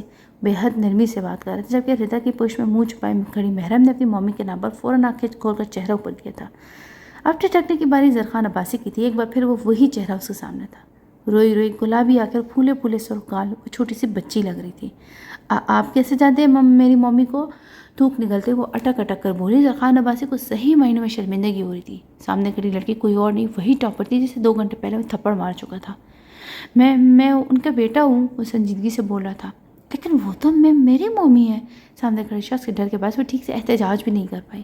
زرخان نرمی سے مسکرایا, جبکہ اس کی دلکش مسکراہٹ پر محرم نے اپنی آنکھیں یوں پھاڑی تھی جیسے کوئی انوکھا کام کر رہا ہو. زرخان عباسی نے نگاہ چرائی. یہ سب تو آپ کو فاطمہ مامی بتائیں گی, ابھی آپ میرے ساتھ چلے پلیز. نگاہ جھکائے وہ سنجیدگی سے کہہ رہا تھا. تبھی اس کی نگاہ زرخان کی گاڑی سے نکلتی فرخندہ آنٹی پر پڑی. وہ پھرتی سے ان کی طرف بھاگی. آنٹی میری ممی کہاں ہے؟ آواز میں بےتابی تھی. بیٹا یہ صاحب انہیں لاہور لے گئے, بڑے ہاسپٹل میں ایڈمٹ کروائیں گے انہیں. تمہیں لینے آئے, تم انہی کے ساتھ چلی جاؤ. قریب آتے زرخان کو دیکھ کر ردا کی والدی کے بجائے دوسری خاتون بولی. میں ان کے ساتھ؟ وہ بے بسی سے احساس تلے رو پڑی. انگلیاں چٹکاتی ہوئے اسے ڈرتے اپنی پشت پر کھڑے زرخان عباس کو دیکھا. اس کی سرخ سوجی ہوئی آنکھیں دیکھ کر اسے خوف میں محسوس ہوا. آپ مجھ پر یقین کر سکتی ہیں، آئیے بیٹھے پلیز۔ زرخان نے فرنٹ ڈور کھولا تھا۔ آنٹی، اس نے ملتجی نظر سے رضا کی والدہ کو دیکھا تھا۔ بیٹا میں کیا کر سکتی ہوں، تمہارا بڑا بھائی ہے یہ، چلی جاؤ اس کے ساتھ، ویسے بھی تم فاطمہ کے باہر اکیلی گھر پہ کیسے رہو گی؟ روتے ہوئے محراب کو گلے لگا کر انہوں نے ایسے سے کہا۔ آنکھ سے بہتے آنسو کو صاف کرتے ہوئے گاڑی میں بیٹھ چکی تھی رضا نم آنکھوں سے اس سے ہاتھ ملایا تھا۔ زرخان نے ڈرائیونگ سیٹ سنبھالی، محراب کا دل ڈوبنے لگا، اپنے شناسا چہرے کو خود سے دور ہوتے دیکھتی اور شدت سے رو دی تھی، ہاتھوں میں منہ چھپائے بچوں کی طرف بلک رہی تھی۔ زرخان نے بے چینی سے روتے ہوئے محرم کو دیکھا، وہ اس کے آنسو سے ڈسٹرب ہو رہا تھا۔ گاڑی چلاتا زرخان بار بار گردن گھما کر اس کو دیکھ رہا تھا، یا وہ رو رہی یا نہیں۔ Stop vaping. جب وہ یوں ہی منہ چھپائے روتی رہی تو وہ ذرا سختی سے بولا تھا۔ اس کی یوں سے سکنے پر حقیقتاً پریشان ہو چکا تھا۔ زرخان کی بھاری آواز اور لہجے کی سختی پر اچھل کر دروازے چپک گئی۔ بھیگی پلکیں جھپکا جھپکا کر وہ یک ٹک سانس رو کے ڈرائیونگ کرتے زرخان کو دیکھنے لگی۔ آنسو صاف کرو، بنا اس کی طرف دیکھے قطرے نرمی سے بولا تھا۔ محرم نے ہونٹ مروڑتے ہوئے ہاتھوں کی ہتھیلیوں سے بچوں کی طرح آنکھوں سے بہتے آنسو صاف کیے۔ زرخان نے اس کی معصومیت کا یہ حسین منظر کچھ حیرت سے دیکھا تھا۔ دل میں کہیں کچھ ہلچل ہوئی تھی، اس لڑکی پر بے ساختہ ترس آیا تھا۔ سفید چادر میں لٹا اس کا سوگوار چہرہ اسے تکلیف سے دو چار کر رہا تھا، شاید دل میں اس کے لیے جاگتا درد فاطمہ کے باعث تھا۔ وہ لڑکی فاطمہ کا خون تھی، ان کے جگر کا گوشہ تھی، جب وہ فاطمہ کے لیے امپورٹنٹ تھی تو اس کے لیے کیوں کر ان امپورٹنٹ ہو سکتی ہے؟ فاطمہ محرم کی خوفزدہ نظروں کی تپش اپنے چہرے پر محسوس کر کے زرخان نے اس کی جانب دیکھا تھا۔ محرم نے فوراً نگاہیں پھیری، دل اچھل کر حرک میں آ چکا تھا۔ سیدھی ہو کر بیٹھو، اسے مسلسل اپنی طرف رخ موڑے بیٹھے دیکھ کر پھر سے بولنے پر مجبور ہوا تھا۔ وہ فوراً سیدھی ہو کر بیٹھی تھی، اسے پہلے سے بڑھ کر رونا آ رہا تھا، مگر زرخان کے خوف سے سانس رو کے بیٹھی تھی۔ ہاتھوں کی انگلی کو سختی سے آپس میں پھنسائے وہ سامنے سڑک پر نگاہ جمائے ہوئی تھی۔ قصور کی حدود کراس کرتے گاڑی ہائی وے پر فراٹے بھرے تھی۔ زرخان نے رخ موڑ کر پھر سے اس کے تاثرات کا جائزہ لینے کی کوشش کی۔ وہ بالکل دروازے لگ کر بیٹھی ہوئی تھی، روڈ پر نگاہ جمائے وہ لب کھینچ کر ہونٹوں کی کپکپاہٹ پر قابو پانے کی ناکام کوشش کر رہی تھی۔ گلابی پنکھڑی جیسے نازک لب ہولے ہولے کانپ رہے تھے۔ زرخان نے گاڑی کی سپیڈ دھیمی کر دی، پھر ایک سائڈ پر گاڑی روک کر اس کی طرف رخ کر لیا۔ محرم نے گھبرا کر اس کی طرف دیکھا۔ زرخان کو سنجیدگی سے اپنی طرف دیکھتا پا کر کب سے رکے آنسو بہت تیز سے پلکوں کی باڑ پھلانگ کر رخساروں پر بکھرے تھے۔ "Why are you weeping, honey?" بہت نرمی سے پوچھ رہا تھا۔ اسے محرم کو یوں رونا تکلیف دے رہا تھا۔ میں پیچھے چلی جاؤں۔ اس کے پاس بہت مدد تھی، آنکھوں کے آنسو رکنے کو تیار نہیں تھے۔ لیکن کیوں ہنی، یہاں کا کوئی پرابلم ہے کیا؟ زرخان کا انداز طرح تھا، وہ اسے بالکل بچوں کی طرف ٹریٹ کرتا، جبکہ محرم پر اس کے بدلا روپ سمجھ سے باہر تھا۔ "مجھے یار ڈر لگ رہا ہے." اسے سادگی سے سچ بول دیا۔ "کس سے؟" زرخان کی حیرت دیکھنی تھی، اس کے سوال پر محرم کی ہرنی جیسی آنکھوں میں خوف ہوتا رہا تھا۔ نشہ لب دانتوں تلے دبا کر اسے بے چینی سے پہلو بدلا۔ "کس سے ڈر لگ رہا ہے؟ بولو نا." جانتے بوجھتے بھی وہ اس کو مشکل میں ڈال رہا تھا۔ محرم نے کچھ ہچک کر راہ سے اس کی طرف دیکھا۔ "آپ سے." اس نے پھر سے سچائی کا مظاہرہ کیا تھا۔ کہتے ہی وہ رخ موڑ کر آنکھیں میچ گئی۔ کہنے کو کہہ تو دیا تھا، مگر اس کا ننھا سا دل پوری طرح کانپ رہا تھا۔ اپنی طرف کا دروازہ کھول کر زرخان گاڑی سے اترا تھا اور گھوم کر اس کی سائڈ کا دروازہ کھولا۔ "اترو." اس کی بھاری آواز پر محرم نے آنکھیں کھول کر اس کی جانب دیکھا۔ جو دروازہ کھولے اس کے اترنے کا منتظر تھا۔ وہ جھٹ گاڑی سے اتری تھی۔ زرخان چند قدم پیچھے آیا تھا اور اس کے لیے فورتھ ڈور اوپن کیا تھا۔ محرم فوراً اندر بیٹھ گئی، پھر چور نظروں سے اس کی جانب دیکھا جو گاڑی کا دروازہ بند کر رہا تھا۔ "اب ٹھیک ہے؟" اس کا چہرہ بے تاثر تھا، یا شاید محرم کوئی چہرے پڑھنے کا ہنر نہیں تھا۔ جی بھیگی پلکیں جھکاتے اسے آہستگی سے جواب دیا تھا۔ "اوکے بیٹا، اب رونا مت، ورنہ مجھے غصہ آ جائے گا." وہ سنجیدگی سے کہہ رہا تھا۔ محرم نے جھٹ اس بات میں گردن ہلائی، پھر اسی کونے میں دبک کر بیٹھ چکی تھی۔ زرخان پلٹا تھا اور جا کر واپس ڈرائیونگ سیٹ سنبھال لی تھی۔ خاموشی سے ڈرائیو کرتے وقفے وقفے سے فرنٹ مرر سے اس کا جائزہ بھی لے رہا تھا، اور پھر واقعی وہ سارے راستے میں خاموش رہی تھی۔ مزید 45 منٹ کی مسافت کے بعد اس کی گاڑی جنرل ہاسپٹل کے پارکنگ ایریا میں داخل ہو رہی تھی۔ محرم کی سوکھی آنکھیں پھر سے بھیگنے لگی تھی۔ گاڑی پارک کر کے زرخان نے اس کے دروازہ کھولا تھا۔ وہ سرعت سے نیچے اتری، آنکھیں صاف کر کے اس کی طرف دیکھا جو فون لسٹ میں فرنٹ ڈائل نمبر پر کلک کر کے فون کان سے لگا چکا تھا۔ دوسری طرف جو کوئی بھی تھا، یقیناً فاطمہ کے پاس سے بات کر رہا تھا۔ "نہیں، تم رہنے دو، میں خود ہی آ جاتا ہوں." "ہاں ٹھیک ہے، میں 5 منٹ میں آ رہا ہوں." بات کر کے اسے کال ڈسکنیکٹ کر دی۔ وہ گاڑی سے چپکی کھڑی محرم کی طرف پلٹا۔ "چلو." زرخان نے دھیرے سے کہا۔ یہ کہہ کر وہ ہاسپٹل کے مارگ کی طرف بڑھنے لگا۔ محرم بھی تیز سے قدم اٹھاتے اس کے پیچھے پیچھے چل رہی تھی۔ زرخان کے قدموں کی رفتار کافی تیز تھی، جبکہ محرم کو اس کا ساتھ دینے کے لیے تقریباً بھاگنا پڑ رہا تھا۔ چکنے فرش پر پاؤں جما جما کر چلتی محرم کو لگ رہا تھا کہ وہ کہیں گر ہی نہ جائے۔ معاذ زرخان کو اپنے پیچھے چلتی محرم کا خیال آیا تھا۔ وہ رکا اور پلٹ کر اس کی جانب دیکھا۔ اس کے یوں اچانک رک جانے پر اپنی جون میں تیز سے چلتی محرم اس سے ٹکراتے ٹکراتے بچی تھی۔ اس کا سانس پھول چکا تھا اور وہ حقیقتاً ہانپ رہی تھی۔ اس کے سرخ پڑتے چہرے پر نگاہ ڈال کر زرخان نے بہت آہستگی سے اس کی طرف اپنا ہاتھ بڑھایا تھا۔ محرم نے کچھ جھجکتے ہوئے اپنے سامنے پھیلی اس کی چوڑی ہتھیلی دیکھی، پھر آہستگی سے رفیع محرم گردن ہلائی۔ میں ایسے ہی چل سکتی ہوں؟ اس کے کہنے پر زرخان نے ایک نگاہ اس کے جھکے سر پر ڈالی، پھر بنا وقت ضائع کیے ہاتھ بڑھا کر اسے کلائی تھام لی۔ محرم کی جان مٹھی میں آ چکی تھی، دل کی دھڑکنیں سمٹ کر کلائی میں دھڑکنے لگی۔ اسے تو بچپن سے بس فاطمہ کا نرم و شفیق لمس محسوس کیا تھا، ایک بھرپور مرد کی گرفت سے وہ سرے سے ناواقف تھی۔ اب جو اس نے کلائی تھامی تھی تو دل عجیب سے احساسات تلے دھڑک اٹھا تھا، جانے خوف تھا یا وحشت، لیکن انکار کرنے کی ہمت کہاں سے لاتی وہ؟ سو آنسو بھی تھی، چپ چاپ اس کے ساتھ ساتھ چلنے لگی۔ 7-8 منٹ بعد وہ دونوں ایک لمبے کوریڈور میں داخل ہوئے تھے۔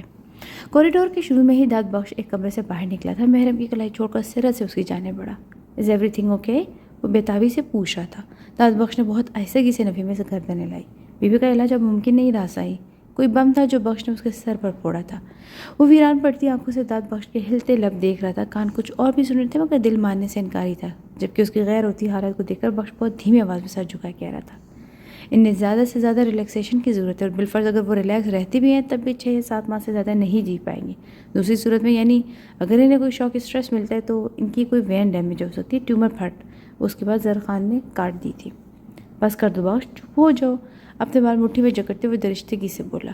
داد بخش نے افسردگی سے اس کی سرخ آنکھوں کو دیکھا، پھر نرمی سے اس کے شانے پر ہاتھ رکھا۔ صحیح یہ سب اللہ کی مرضی، آپ پلیز ہمت سے کام لیں۔ داد بخش نے اسے حوصلہ دینے کی ناکام کوشش کی، تبھی اس کی نگاہ دروازے کے شیشے سے اندر جھانکتی محرم پر پڑی تھی۔ اس نے استفہامیہ نظروں سے زرخان کی طرف دیکھا۔ زرخان نے اس کی نظروں کے تعاقب میں سسکتی ہوئی محرم پر نظر ڈالی۔ فاطمہ مام کی بھتیجی ہے، زرخان نے ایسے کسی کہا، تبھی وہ اس کے پاس آئی تھی۔ سر کیا میں اپنی ممی کے پاس جا سکتی ہوں؟ وہ آنسو بھری آنکھیں زرخان کے چہرے پر ٹکائے معصومیت سے پوچھ رہی تھی۔ زرخان کا تو دل پہلے ہی پھٹا جا رہا تھا، اس پر مزید اس معصوم لڑکی کی ایسی حالت اسے مزید توڑ پھوڑ کر رہی تھی۔ اس نے بخش کو اشارہ کیا اور خود ذرا فاصلے پر بینچ پر جا بیٹھا۔ سر ہاتھوں میں تھامے وہ زمین کو گھور رہا تھا مگر سماعت داد کی طرف متوجہ تھی۔ داد بخش نے بہت آہستگی سے محرم کے سر پر ہاتھ رکھا۔ بی آپ روئیں مت، فاطمہ بی کی طبیعت بالکل ٹھیک ہے، آپ دیکھ تو چکی ہیں کہ وہ سو رہی ہے، ڈاکٹر سے بات ہوئی ہے میری، 1 یا 2 گھنٹوں میں جاگ جائیں گی وہ، تب آپ ان سے مل لیجیے گا۔ داد بخش نے نرمی سے کہا، لیکن ان کے پاس جا کر بیٹھ تو سکتی ہوں نا؟ وہ بھرائے ہوئے لہجے بولی۔ ٹھیک ہے مگر ایک شرط پر۔ بخش نے نرمی سے کہا، اسے بہت طریقے سے ڈیل کر رہا تھا۔ مجھے آپ کی ہر شرط منظور ہے، بس مجھے اندر جانے دیں۔ وہ ہاتھ جوڑے التجا کری تھی۔ ارے نہیں بیوی پلیز، یوں ہاتھ مت جوڑے آپ، میری بس ایک ہی شرط ہے کہ فاطمہ بیوی کے پاس جا کر روئیں گی نہیں۔ اگر آپ روئیں گی تو ان کی نیند خراب ہو جائے گی اور پھر صاحب بھی آپ پر غصہ ہو جائیں گے، اس لیے بس چپ چاپ ان کے پاس جا کر بیٹھ جائیں۔ آخری بات اس نے رازدارانہ انداز میں کہی تھی۔ محرم نے فوراً ہاں میں گردن ہلائی تھی، کیونکہ اسے زرخان کی کہی گئی بات بھی یاد آ چکی تھی۔ اوکے بیٹا، اب رونا مت ورنہ مجھے غصہ آ جائے گا۔ اس کے صبح والے جلال اور خیز و غضب والا روپ دیکھنے کے بعد وہ اسے اچھی خاصی خوفزدہ ہو چکی تھی۔ سو شرافت سے گردن ہلا کر پلٹی تھی اور اس سے رات سے کمرے میں گھس چکی تھی۔ پورے کمرے میں فاطمہ کے پاس ایک نرس کے سوا کوئی بھی نہیں تھا۔ زرخان نے صراحتی نظر سے بخش کو دیکھا، وہ نرمی سے مسکرا دیا۔ ابھی چھوٹی ہے صحیح، اس لیے اسے اس کے طریقے سے سمجھایا میں نے، آپ سے بہت ڈر چکی ہے، ویسے میرا خیال ہے کہ آپ مجھ سے بہتر انداز میں اسے ڈیل کر سکتے تھے۔ آہستگی سے کہتا وہ اس کے پاس آ ہی بیٹھا تھا۔ تم یہ بتاؤ کہ کب تک ہوش آئے گا موم کو؟ ڈاکٹرز کیا کہہ رہے ہیں؟ اسے تو تم بہلا چکے ہو، مجھے سچ سچ بتاؤ۔ زرخان کی آواز میں تھکن تھی۔ صحیح آپ کے سامنے وہاں ہاسپٹل میں ڈاکٹر سے بیوی کو انجیکشن دیے تھے، تب سے ہی گہری نیند میں، ڈاکٹر نے 3 سے 4 گھنٹے کی لمٹ دی ہے، دیے گئے وقت سے پہلے بھی ہوش آ سکتا ہے اور بہت بعد میں بھی، داد نے جواب دیا تھا۔ زرخان نے کلائی میں بندی گھڑی میں وقت دیکھا، گھڑی شام کے 4:45 بجے آئی تھی۔ اسے یاد آیا کہ وہ دونوں صبح 10 بجے کے قریب قصور کی حدود میں داخل ہوئے تھے۔ آج اس کے 16 برس کی تلاش ختم ہوئی تھی، اسے دن بے حد لمبا معلوم ہو رہا تھا، جاتی گرمیوں کے دن کچھ خاص لمبے بھی نہیں تھے۔ زرخان نے تھک کر کرسی کی پوچھ سے ٹیک لگا لی۔ اسے کمپنی جوائن کی 3 ماہ ہو چکے تھے اور آج ایک بار پھر وہ اکاؤنٹنٹ کے بجائے ریسیپشنسٹ کا چارج سنبھالے ہوئی تھی۔ اس کی جوائننگ کے 15 دن بعد ہی ریسیپشنسٹ ارینج ہو چکی تھی، جبکہ زمل نے اکاؤنٹنٹ کی سیٹ سنبھالی ہوئی تھی۔ 1 ماہ کے اندر ہی وہ کافی ٹرینڈ ہو چکی تھی اور اب تو راوی چین ہی چین لگ رہا تھا، مگر پچھلے 2 دنوں سے ریسیپشنسٹ ایک بار پھر سے غائب تھی، لہٰذا مجبوراً آج اسے ریسیپشن پر ہی ڈیوٹی دینی پڑی تھی۔ دوپہر کے 2 بجے کے قریب اسے کاؤنٹر پر موجود کمپیوٹر میں ہی اپنی فائل اوپن کر لی تھی اور اکاؤنٹس مینٹین کرنے لگی۔ کی بورڈ پر چلتی اس کی انگلیاں ایک دھیمی آواز پر رکی تھی۔ ایکسکیوز می، کسی نے کاؤنٹر ناک کیا تھا۔ زمل نے نگاہ اٹھا کر ناک کرنے والے کو دیکھا۔ سامنے ایک 11-12 سالہ بچہ کھڑا تھا، ماتھے پر بکھرے بھورے بال آنکھوں تک آ رہے تھے۔ یونیفارم ڈریس میں ملبوس وہ چہرے پر بلا کی معصومیت تھی، کافی کیوٹ لگ رہا تھا۔ زمل نے کچھ حیرت سے اسے دیکھا، شاید وہ غلطی سے وہاں چکا تھا۔ یس، وہ نرمی سے بولی۔ ایم ڈی شہباز حسن اپنے آفس روم میں نا؟ نرم لہجے مگر بے حد سنجیدگی سے پوچھ رہا تھا۔ زمل نے آنکھیں سکیٹ کر 4 فٹ کے بچے کو دیکھا، اسے یوں اپنی جانب دیکھتا پا کر جھنجھلا گیا۔ آئی آسکڈ از ہی دیئر اور ناٹ؟ وہ قدرے بیزاری سے پوچھا تھا. زمل اس کی بیزاری پر نرمی سے مسکرائی. وہ جھنجھلاتا ہوں مزید پیارا لگ رہا تھا. Yes he is there but who are you? اس کی بات پوری نہیں ہو پائی تھی. وہ یہ سنتے ہی باس کا آفس کی طرف بڑھا تھا. زمل کے ہوش صحیح معنی میں اڑے تھے اور سرت سے اس کے پیچھے دوڑی.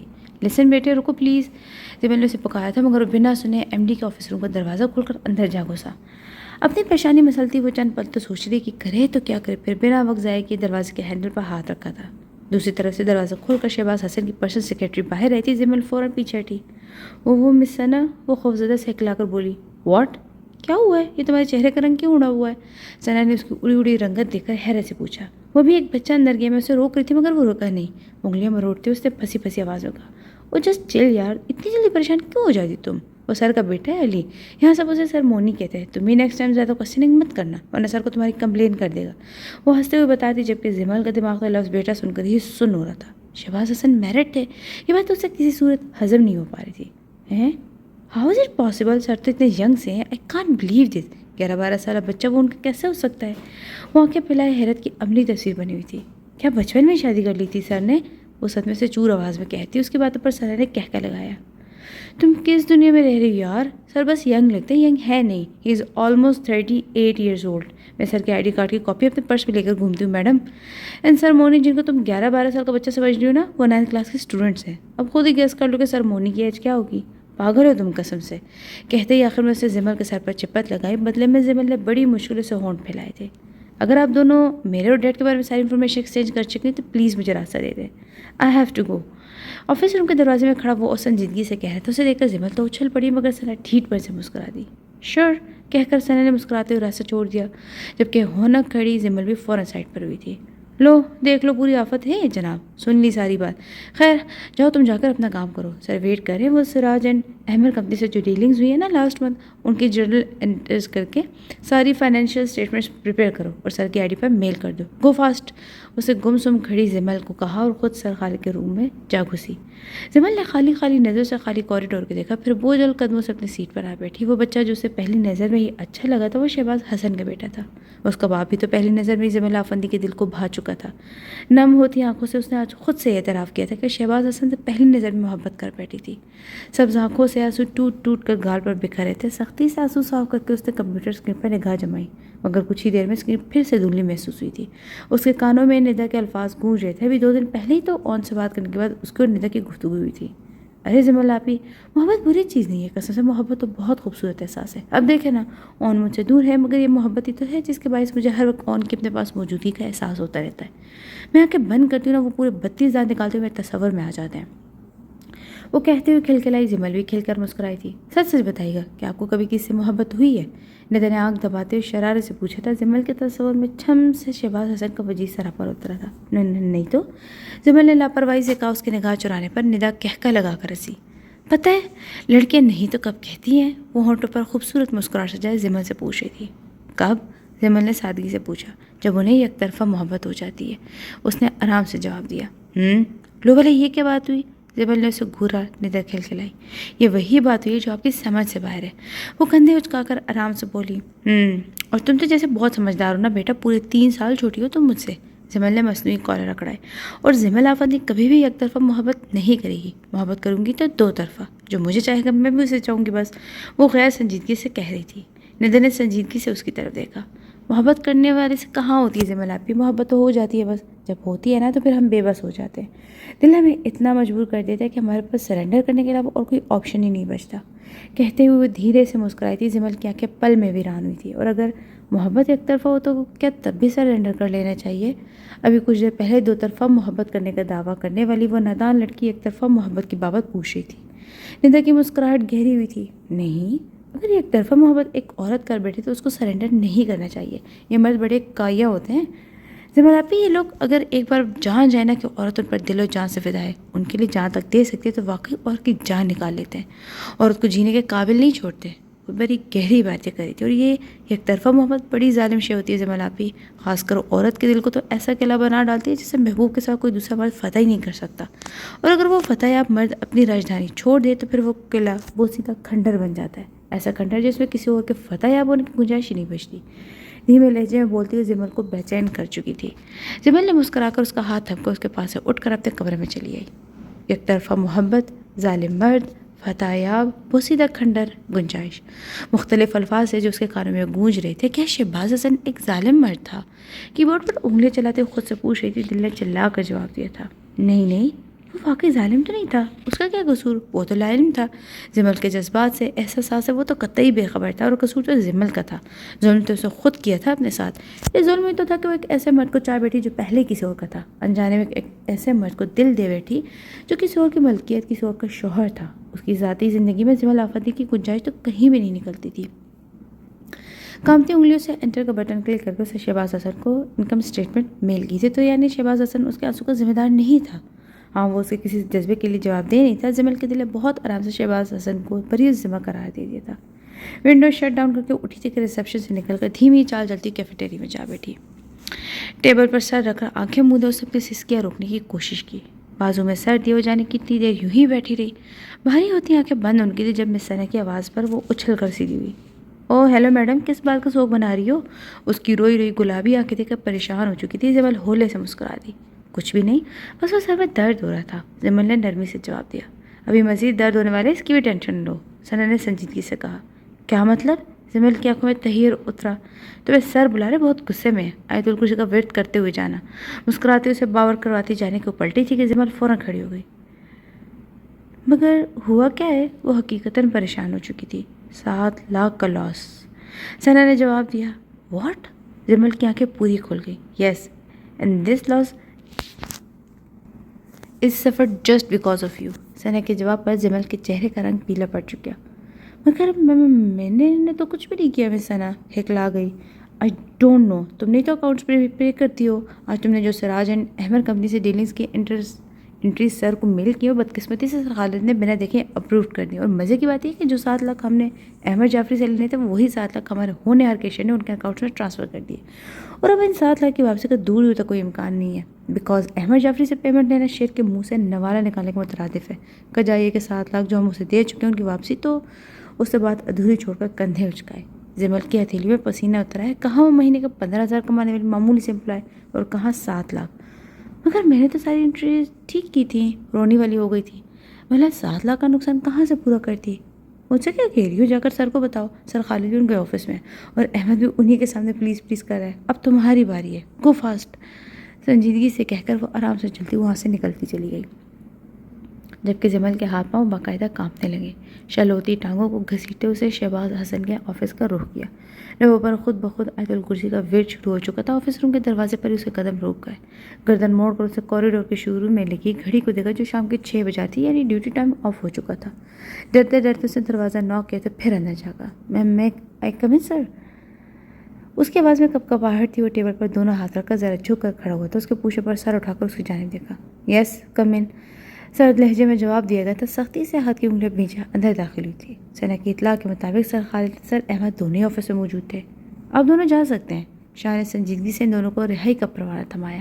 سر جھکائے وہ دونوں فوراً وہاں سے نکلے تھے۔ زمل کی گھبراہٹ میں اضافہ ہونے لگا۔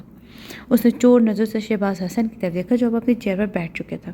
بیٹھیے پلیز، اسے کمرے کے بیچوں بیچ کھڑے دیکھ کر سختی سے بولا، اور فوراً ٹیبل کے پاس پڑی چیئرز میں سے ایک پر آ کر بیٹھی تھی۔ سر میں نے میری ساری انٹریز ٹھیک پاس کی تھی، کپکپاتی آواز میں صفائی دے تھی۔ شہباز نے اپنے سامنے کھلے لیپ ٹاپ کو گھما کر اس کا رخ زمل کی طرف کیا۔ سامنے لاسٹ منتھ کی بیلنس شیٹ جو اس نے آج تیار کی تھی اوپن تھی۔ اسے پریشانی سے شہباز حسن کی طرف دیکھ کر سب آنکھوں میں نمی اتر رہی تھی۔ ایک نظر دیکھیں اس کو، یہ صبح آپ نے مجھے میل کی تھی نا شاید؟ وہ بے حد سنجیدگی سے بات کر رہا تھا۔ زمل نے ایک نگاہ لیپ ٹاپ کی اسکرین پر ڈالی۔ جی سر، اس نے بمشکل اعتراف کیا۔ جو ڈیٹا میں نے آپ کو میل کیا تھا اس کے مطابق احمد جعفری 7 لاکھ سے ہمارا ڈیٹر تھا۔ ڈیٹر وہ شخص جسے رقم لینی، اور آپ نے اسے لائبلری سائٹ پر رکھ کر کریڈیٹر سے شو کیا۔ مس زمل، اس کے بعد اتنی سختی تھی کام کر رہ گئی۔ اکاؤنٹنٹ بن جانا بچوں کا کھیل نہیں ہے مس زمل۔ اتنی لاپرواہی، اتنی غیر ذمہ دارانہ حرکت کے 7 لاکھ کا لاس کروا چکی ہیں آپ۔ احمد جعفری یہ 7 لاکھ اتنی آسانی سے واپس نہیں کرے گا۔ میرے نقصان اب کون پورے کرے گا مس زمل؟ آپ بھی احمد اور خالد کی طرح سوری کہہ دیں گی، بٹ مجھے صرف اتنا بتا دیں اس غلطی کا حقیقی ذمہ دار کون ہے؟ یقیناً آپ ہی ہیں، رائٹ؟ وہ درشتگی سے پوچھ رہا تھا۔ سر جھکائے بیٹھی زمل نے بے دردی سے ہونٹ کچلے۔ آنکھوں میں چمکتے آنسو بہت تیزی سے گالوں پر لڑکے تھے۔ اسے دوبارہ لیپ ٹاپ کی اسکرین دیکھی تھی جہاں پریپیئرڈ بیلنس شیٹ میں احمد جعفری 7 لاکھ سے کریڈٹ ہو رہا تھا۔ سوری سر، اسے بھیگی پلکیں اٹھا کر شہباز حسن کی طرف دیکھا تھا۔ میں نے جان بوجھ کر نہیں کیا، میں بہت ڈسٹرب تھی، پتہ نہیں کیسے مجھے پتہ نہیں چلا، مجھے تو سمجھ ہی نہیں آ رہی کہ مجھ سے ہو کیسے کیا۔ ہاتھوں میں چہرہ چھپا کر بری طرح رو پڑی، اس کے یوں پر شہباز حسن بکھلا گیا۔ I'm really sorry سر، میں آپ کو یہ نقصان پورا کر دوں گی، آپ جتنے سال کہیں گے میں اتنے سال بنا سیلری لیے آپ کے لیے کام کروں گی، بٹ پلیز سر مجھے معاف کر دیں، I'm really sorry۔ اور گھبراہٹ میں جو منہ میں آیا بولتا چلی گئی۔ آنسو متواتر گالوں کو بھگو رہے تھے۔ شہباز حسن یک ٹک اس کے ہلتے گلابی لبوں کو دیکھ رہا تھا، جن کی لرزش بہت واضح تھی، ایک پل لگا تھا اور سرخ پڑتی سبز آنکھیں اسے بے بس کر گئی تھی۔ منزمل آپ پلیز رونا بند کرے، خود کو کمپوز کرتے دھیمے لہجے میں بول پڑا۔ نہیں سر، میں ہوں ہی پاگل، میری غلطی، مجھے احتیاط برتنی چاہیے، اینڈ آئی نو کہ میں رونے سے آپ کو اتنا بڑا لاس ریکور نہیں ہو جائے گا، بٹ پلیز آپ۔ شہباز حسن نے اس کی بات کاٹ دی تھی۔ اسی لیے تو کہہ رہا ہوں کہ میرا مزید نقصان مت کریں، پلیز چپ ہو جائیں۔ اس کی سبز آنکھوں میں جھانکتے وہ کھویا کھویا سے بولا تھا۔ کیا مطلب؟ اس کی معنی خیز بات زمل کے تو خاک بھی پلے نہ پڑی۔ مطلب تو مجھے بھی سمجھ نہیں آ رہا۔ اس کے حسین چہرے پر نگاہ جماتے ہوئے پریشانی سے بولا۔ Sir I think it's not loss, this is 7 lakh can be considered as bad debts. آنکھوں سے بہتے آنسو صاف کرتے اپنی طرف سے اس کی پریشانی کم کرنے کو بولی تھی۔ شہباز حسن نے ایک نگاہ خاص اس کے روئے ہوئے گلابی چہرے پر ڈالی تھی۔ I think it's a big loss miss Jamal, a loss that can't be recovered only by yourself۔ میرا خیال ہے کہ یہ بہت بڑا نقصان ہے مس جمل، ایک نقصان جو صرف تمہاری ذات سے پورا کیا جا سکتا ہے۔ اس کا چہرہ نگاہوں کی زد میں لیے سنجیدگی سے کہہ رہا تھا۔ مطلب ایک بار پھر اس کے بعد جمل کے سر کے اوپر سے گزری تھی۔ مطلب یہ کہ اب آپ کل دوبارہ سے انٹریز پاس کریں گی اور ان 7 لاکھ کو بیڈ ڈیڈس کے اکاؤنٹ سے شو کروائیں گی۔ ہوپس ہو کہ بیڈ ڈیڈس ریکور ہو جائیں، ورنہ سزا کے طور پر آپ کو زندگی بھر میرے ساتھ رہنا پڑے گا۔ میری کمپنی کے لیے میرے ساتھ میرے پاس جاب کرنا پڑے گی۔ شاہ نے لہجے کو حد الامکان سنجیدہ رکھا تھا۔ اس کی بات پر جمل کی جان میں جان آئی۔ تھینکس اے لاٹ سر۔ اس کو گلابی لبوں پر بے ساختہ مسکراہٹ دے رہی سبز آنکھیں پھر سے چمکنے لگی۔ شہباز حسن کے دل بچانا محال ہو چکا تھا۔ It's okay but be careful next time. بمشکل نگاہ پھیر کر شاہ نے جواب دیا، کھل کر مسکرائی تھی اور تھینکس اگین کہتے ہوئے وہاں سے نکلتی چلی گئی۔ شہباز حسن نے پریشان ہو کر اپنا سر ہاتھوں میں تھام لیا۔ یہ کیا ہو گیا تھا اسے؟ کیا تھی وہ لڑکی؟ اس نے اپنے آفس روم سے باہر نکلتی جمل کی پشت کو دیکھا۔ کیسا جادو تھا اس کی آنکھوں میں کہ محض ایک پل میں سب کچھ ہار بیٹھا تھا۔ کیسی مٹھاس تھی ان لبوں میں کہ ان سے ادا ہونے والے چند بیوقوفانہ جملے اسے گھائل کر چکے۔ وہ کوئی نارمل لڑکا نہیں تھا، 38 سالہ میچور آدمی تھا، جوان ہوتے بیٹے کا باپ تھا، مگر جانے کیوں اس کا دل اس لڑکی کے لیے مچلنے لگا تھا۔ ایک عجیب سی کشش جو پہلے دن سے اسے جمل کی طرف کھینچ رہی تھی، اور آج تو جیسے ان قاتل آنکھوں نے اس کے دل پر آخری ضرب لگا دی تھی۔ یہ میچور عمر کی محبت اس کے لیے خوشی کا نہیں بلکہ پریشانی کا باعث تھی۔ انہوں خیز کلی جیسی لڑکی بھلا اس کی محبت کو کیوں کر قبول کر سکتی تھی؟ اس نے بے بسی کے شدید احساس سے اپنی آنکھیں مون لی۔ میرے دل پر ملنے والی آخری دستک کو تم، اف، میں کیسے تم سے دامن بچاؤں گا جمل؟ وہ جتنا اس کے بارے میں سوچ رہا تھا اتنا ہی بے بس ہو رہا تھا۔ بی بی کو ہوش آ گیا سائی، دانت بخش نے اسے بتایا تھا۔ سیرت سے فاطمہ کی طرف بڑھا تھا۔ ان کے بیڈ کے پاس کھڑی وہ لڑکی اپنے ہاتھوں میں ان کا ہاتھ لیے ہچکیوں سے رو رہی تھی۔ میں نے آپ کو کتنی بار کہا کہ میرے ساتھ ہاسپٹل چلے، مگر آپ نے میری کبھی بات نہیں مانی۔ اب دیکھ لیں اپنا کیا حال کر لیا آپ نے۔ وہ روتے ہوئے انہیں ڈپٹ رہی تھی۔ اب آ تو گئی ہوں، اب پراپر ٹریٹمنٹ کرواؤں گی، پکا پرومس۔ اس کا ہاتھ چومتے ہی نرمی سے بول رہی تھی، تبھی ان کی نظر محرم سے چند قدم کھڑے دور زرخان عباسی پر پڑی۔ بہت ضدی ہو تم، کر لی نا اپنی مرضی؟ اس کے ستے ہوئے چہرے کو دیکھتے خفگی سے بولی۔ محرم نے پلٹ کر دیکھا زرخان کو، وہاں دیکھ کر اس سے فوراً اپنے آنسو پوچھ لیے۔ یہ میری مرضی نہیں ہے، یہ آپ کی زندگی کے بہت ضروری تھا۔ میں آپ کو یہاں نہ بھی لے کر آتا تب بھی یہ محترمہ کبھی نہ کبھی آپ کو یہاں لے ہی آتی۔ آپ کو آنا تو یہی تھا فاطمہ میم، اچھا ہوا نا کہ میں ہی لے آیا۔ وہ نرمی سے مسکرا دیا۔ محرم ضمیر پر نگاہ جمائے کھڑی تھی، ورنہ اس کو مسکراتے دیکھو اسے حیرت کا جھٹکا ضرور لگتا۔ مجھے تمہارا فیصلہ پسند نہیں آیا زرخان، میں تو یہاں آرام سے بستر پر پڑی رہوں گی، اور میری محرم کا کیا ہوگا زرخان؟ یہ کب تک ہاسپٹل میں روتی رہے گی؟ سنجیدگی سے کہہ رہی تھی۔ محرم نے بھیگی آنکھوں سے ان کی جانب دیکھا۔ میں یہیں آپ کے پاس رہوں گی مامی، بول پڑی۔ میں اسی کے بارے میں آپ سے بات کرنے والا تھا، میں اسے گھر لے جاتا ہوں، جب تک آپ ٹھیک نہیں ہو جاتی یہ باسی ہاؤس میں رہے گی۔ It's not a big issue مامی، وہ نرمی سے کہہ رہے تھے۔ اس کی بات سن کر محرم نے فوراً نفی میں گردن لائی تھی، مگر فاطمہ اس کی طرف متوجہ نہیں تھی۔ البتہ زرخان کی نظر سے اس کا رویہ انکار مخفی نہیں رہا تھا۔ اٹس اے بگ ایشو مائی سن، میں خود اس گھر میں نہیں جانا چاہتی، تو بنا کسی رشتے کے اپنی بیٹی کو کیسے وارنی دے سکتی ہوں؟ وہ ٹھہر ٹھہر کر دھیمے لہجے میں بات کر رہی تھی۔ آپ وہاں نہیں جانا چاہتی تو مت جائیں، مگر اس کو لے جانے پر پابندی مت لگائیں پلیز، کیونکہ میں خود بھی اس وقت یہاں ہاسپٹل میں نہیں چھوڑوں گا۔ بلیو می، میں اس کا ہر طرح سے خیال رکھوں گا، آپ پلیز پریشان مت ہوں۔ انہیں سمجھانے کی اپنی سی کوشش کر رہا تھا۔ تم کس رشتے سے خیال رکھو گے اس کا؟ کیا لگتی ہے یہ تمہاری؟ کیا جواب دو گے اپنے باپ کو؟ آخر ان کا لہجہ تلخ ہو چکا تھا۔ آپ کی بیٹی ہی ہے اور میرے لیے یہی رشتہ کافی ہے۔ وہ پھر سے مسکرائے کہ بہرحال ہر صورت انہیں قائل کرنا چاہتا تھا۔ تمہارے لیے کافی ہے مگر محرم کے رشتہ کافی نہیں ہے زرخان۔ ان کا انداز پرسوچ تھا۔ داد بخش خاموش تماشائی بنا کرتا تھا جبکہ محرم ہند ان کی بے سر و پاک گفتگو نہ سمجھی سے سن رہی تھی۔ کیا چاہتی ہیں آپ؟ زرخان نے بغور ان کے کمزور چہرے کو دیکھا۔ میری چاہت کا احترام کرو گے تم؟ فاطمہ کے چہرے پر پھیکی مسکراہٹ اپنی چھپ دکھلا کر غائب ہو گئی۔ ہر صورت کروں گا، آپ اپنی چاہت بتائیں۔ زرخان عباسی حاضر ہے، وہ سنجیدگی سے بول رہا تھا جبکہ داد بخش باغی تہ تک مجھے شدید حیرت کے عالم میں زرخان کے سنجیدہ چہرے کو دیکھ رہا تھا۔ سائیں، وہ ایک قدم اس کی طرف بڑھتا، شاید اسے کچھ کہنا چاہتا، روکنا چاہتا تھا، علیزہ کی بابت کچھ سمجھانا چاہتا تھا، مگر زرخان نے ہاتھ اٹھا کر اسے قریب آنے سے روک دیا تھا، پھر آنکھ سے اشارہ کیا کہ جس کو سمجھتے فوراً محرم کے پاس آیا تھا۔ بیوی اب چلے میرے ساتھ، ہاتھ مؤدبانہ درخواست کر رہا تھا۔ محرم نے پریشان ہو کر فاطمہ کی طرف دیکھا۔ ان کے اشارہ کرنے پر منہ بسورتی داد بخش کے ساتھ کمرے سے نکل گئی۔ کیا چاہتی ہیں آپ؟ ان کا ہاتھ تھاپ کر وہ نرمی سے پوچھا تھا۔ فاطمہ نے نم آنکھوں سے اس کی طرف دیکھا تھا۔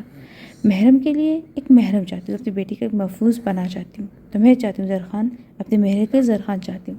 وہ بہت دھیمے لہجے میں التجا کرتی، آنکھوں سے نکلتے آنسو تکیے میں جذب ہو رہے تھے۔ ایک پل ان کے نحیف ہاتھ پر زرخان کے مضبوط ہاتھوں کی گرفت ڈھیلی پڑ چکی تھی۔ تم ہچکچا رہے ہو، انکار کرنا چاہتے ہو؟ فاطمہ نرمی سے مسکرائی تھی۔ ہاں میں ہچکچا رہا ہوں، میں شاکڈ ہوں کیونکہ اگر آپ میرے لیے اپنی بیٹی کو چنتی تو شاید میں شاک نہ ہوتا، مگر آپ نے مجھے اپنی بیٹی کے لیے چنا ہے۔ میں شاکڈ فاطمہ مام کہ آپ نے مجھے اس قابل سمجھا ہے کہ اپنی عزیز از جان ہستی میرے حوالے کرنا چاہ رہی ہے۔ I'm really shocked۔ ان کے ہاتھ پر اپنے ہاتھ کی گرفت نرمی سے مضبوط کر کے حیرت زدہ سا بول رہا تھا۔ فاطمہ نے ایک پرسکون سانس خارج کی۔ مولوی کو کتنے بجے کا وقت دوں؟ موبائل کی اسکرین آن کرتے نرمی سے پوچھا تھا۔ 1 گھنٹے بعد کا وقت دے دو، میں نیند میں جانے سے پہلے محرم کو محرم زرخان علی عباسی بننے دیکھنا چاہتی ہوں۔ وہ مطمئن سے کہہ رہی تھی، لبوں پر ایک پرسکون مسکراہٹ تھی۔ وہ اس بات پر سر ہلا کر اٹھ کھڑا ہوا اور وقار چالتا ہوا روم سے باہر آیا تو بینچ پر سر جھکائے بیٹھی تھی۔ صبح والے سفید یونیفارم میں ملبوس تھکی تھکی سی قابل رحم لگ رہی تھی۔ دیوار پر ایک ہاتھ ٹکا کر کھڑا داد اسے دیکھتی اس کے پاس آیا، جبکہ زرخان کے باہر آ جانے پر محرم نے فوراً اندر کا رخ کیا تھا۔ اس سے پہلے کہ داد بخش اسے پوچھتا خود ہی بول پڑا۔ 20 منٹ کے اندر اندر مولوی اور 4 گواہوں کو بندوبست کرو بخش۔ حسب توقع بات سن کر داد بخش نے خفگی سے اس کی جانب دیکھا۔ ایسا مت کرے صحیح ہے، ویسا آپ کے درست نہیں ہے۔ وہ 15 سال سے اس کے ساتھ تھا، مگر آج پہلی بار ایسا ہوا تھا کہ اس کے حکم کی تعمیل کرنے کی بجائے الٹا اسے ایسا کرنے سے روک رہا تھا، وگرنہ زرخان عباسی سیاہ کرتا یا سفید کرتا، داد بخش بس اس کا حکم بجا لاتا تھا، مگر آج زرخان عباسی کی ہفتی زندگی کا مسئلہ تھا، تو بھلے ایسے میں داد بخش کیوں خاموش رہتا؟ بخش، زرخان نے تنبیہی نگاہوں سے اس کی طرف دیکھا تھا۔ صاحب پلیز ایسے نہ دیکھیں، میں آپ کے بھلے کے لیے۔ اس کی بات پوری ہونے سے پہلے زرخان بول پڑا۔ میں بہت اچھے سے جانتا ہوں کہ تم نے آج تک کوئی بھی بات میری بہتری کے علاوہ نہیں کی، تمہاری ہر سوچ ہر بات میں میرے لیے بہتری کی کوشش ہوتی ہے بخش، مگر آج مجھے اپنی بہتری عزیز نہیں ہے۔ زرخان نے سنجیدگی سے کہا، لیکن مجھے عزیز ہے صحیح، وہ بچی آپ کے ساتھ ایڈجسٹ نہیں کر پائے گی، آپ کی زندگی بہت مشکل ہو جائے گی۔ اسے قائل کرنے کی ناکام کوشش کر رہا تھا۔ میں اسے اپنے ساتھ ایڈجسٹ ہونے پر مجبور نہیں کروں گا بخش، میں خود کو اس کے ساتھ ایڈجسٹ کرنے پر مجبور کروں گا۔ وہ اپنے فیصلے پر قائم تھا۔ یعنی آپ ایک مجبوری کا رشتہ نبھائیں گے؟ وہ تعصب زدہ سا پوچھا تھا۔ ایسا نہیں ہے، زرخان نے مضبوط لہجے میں کہا۔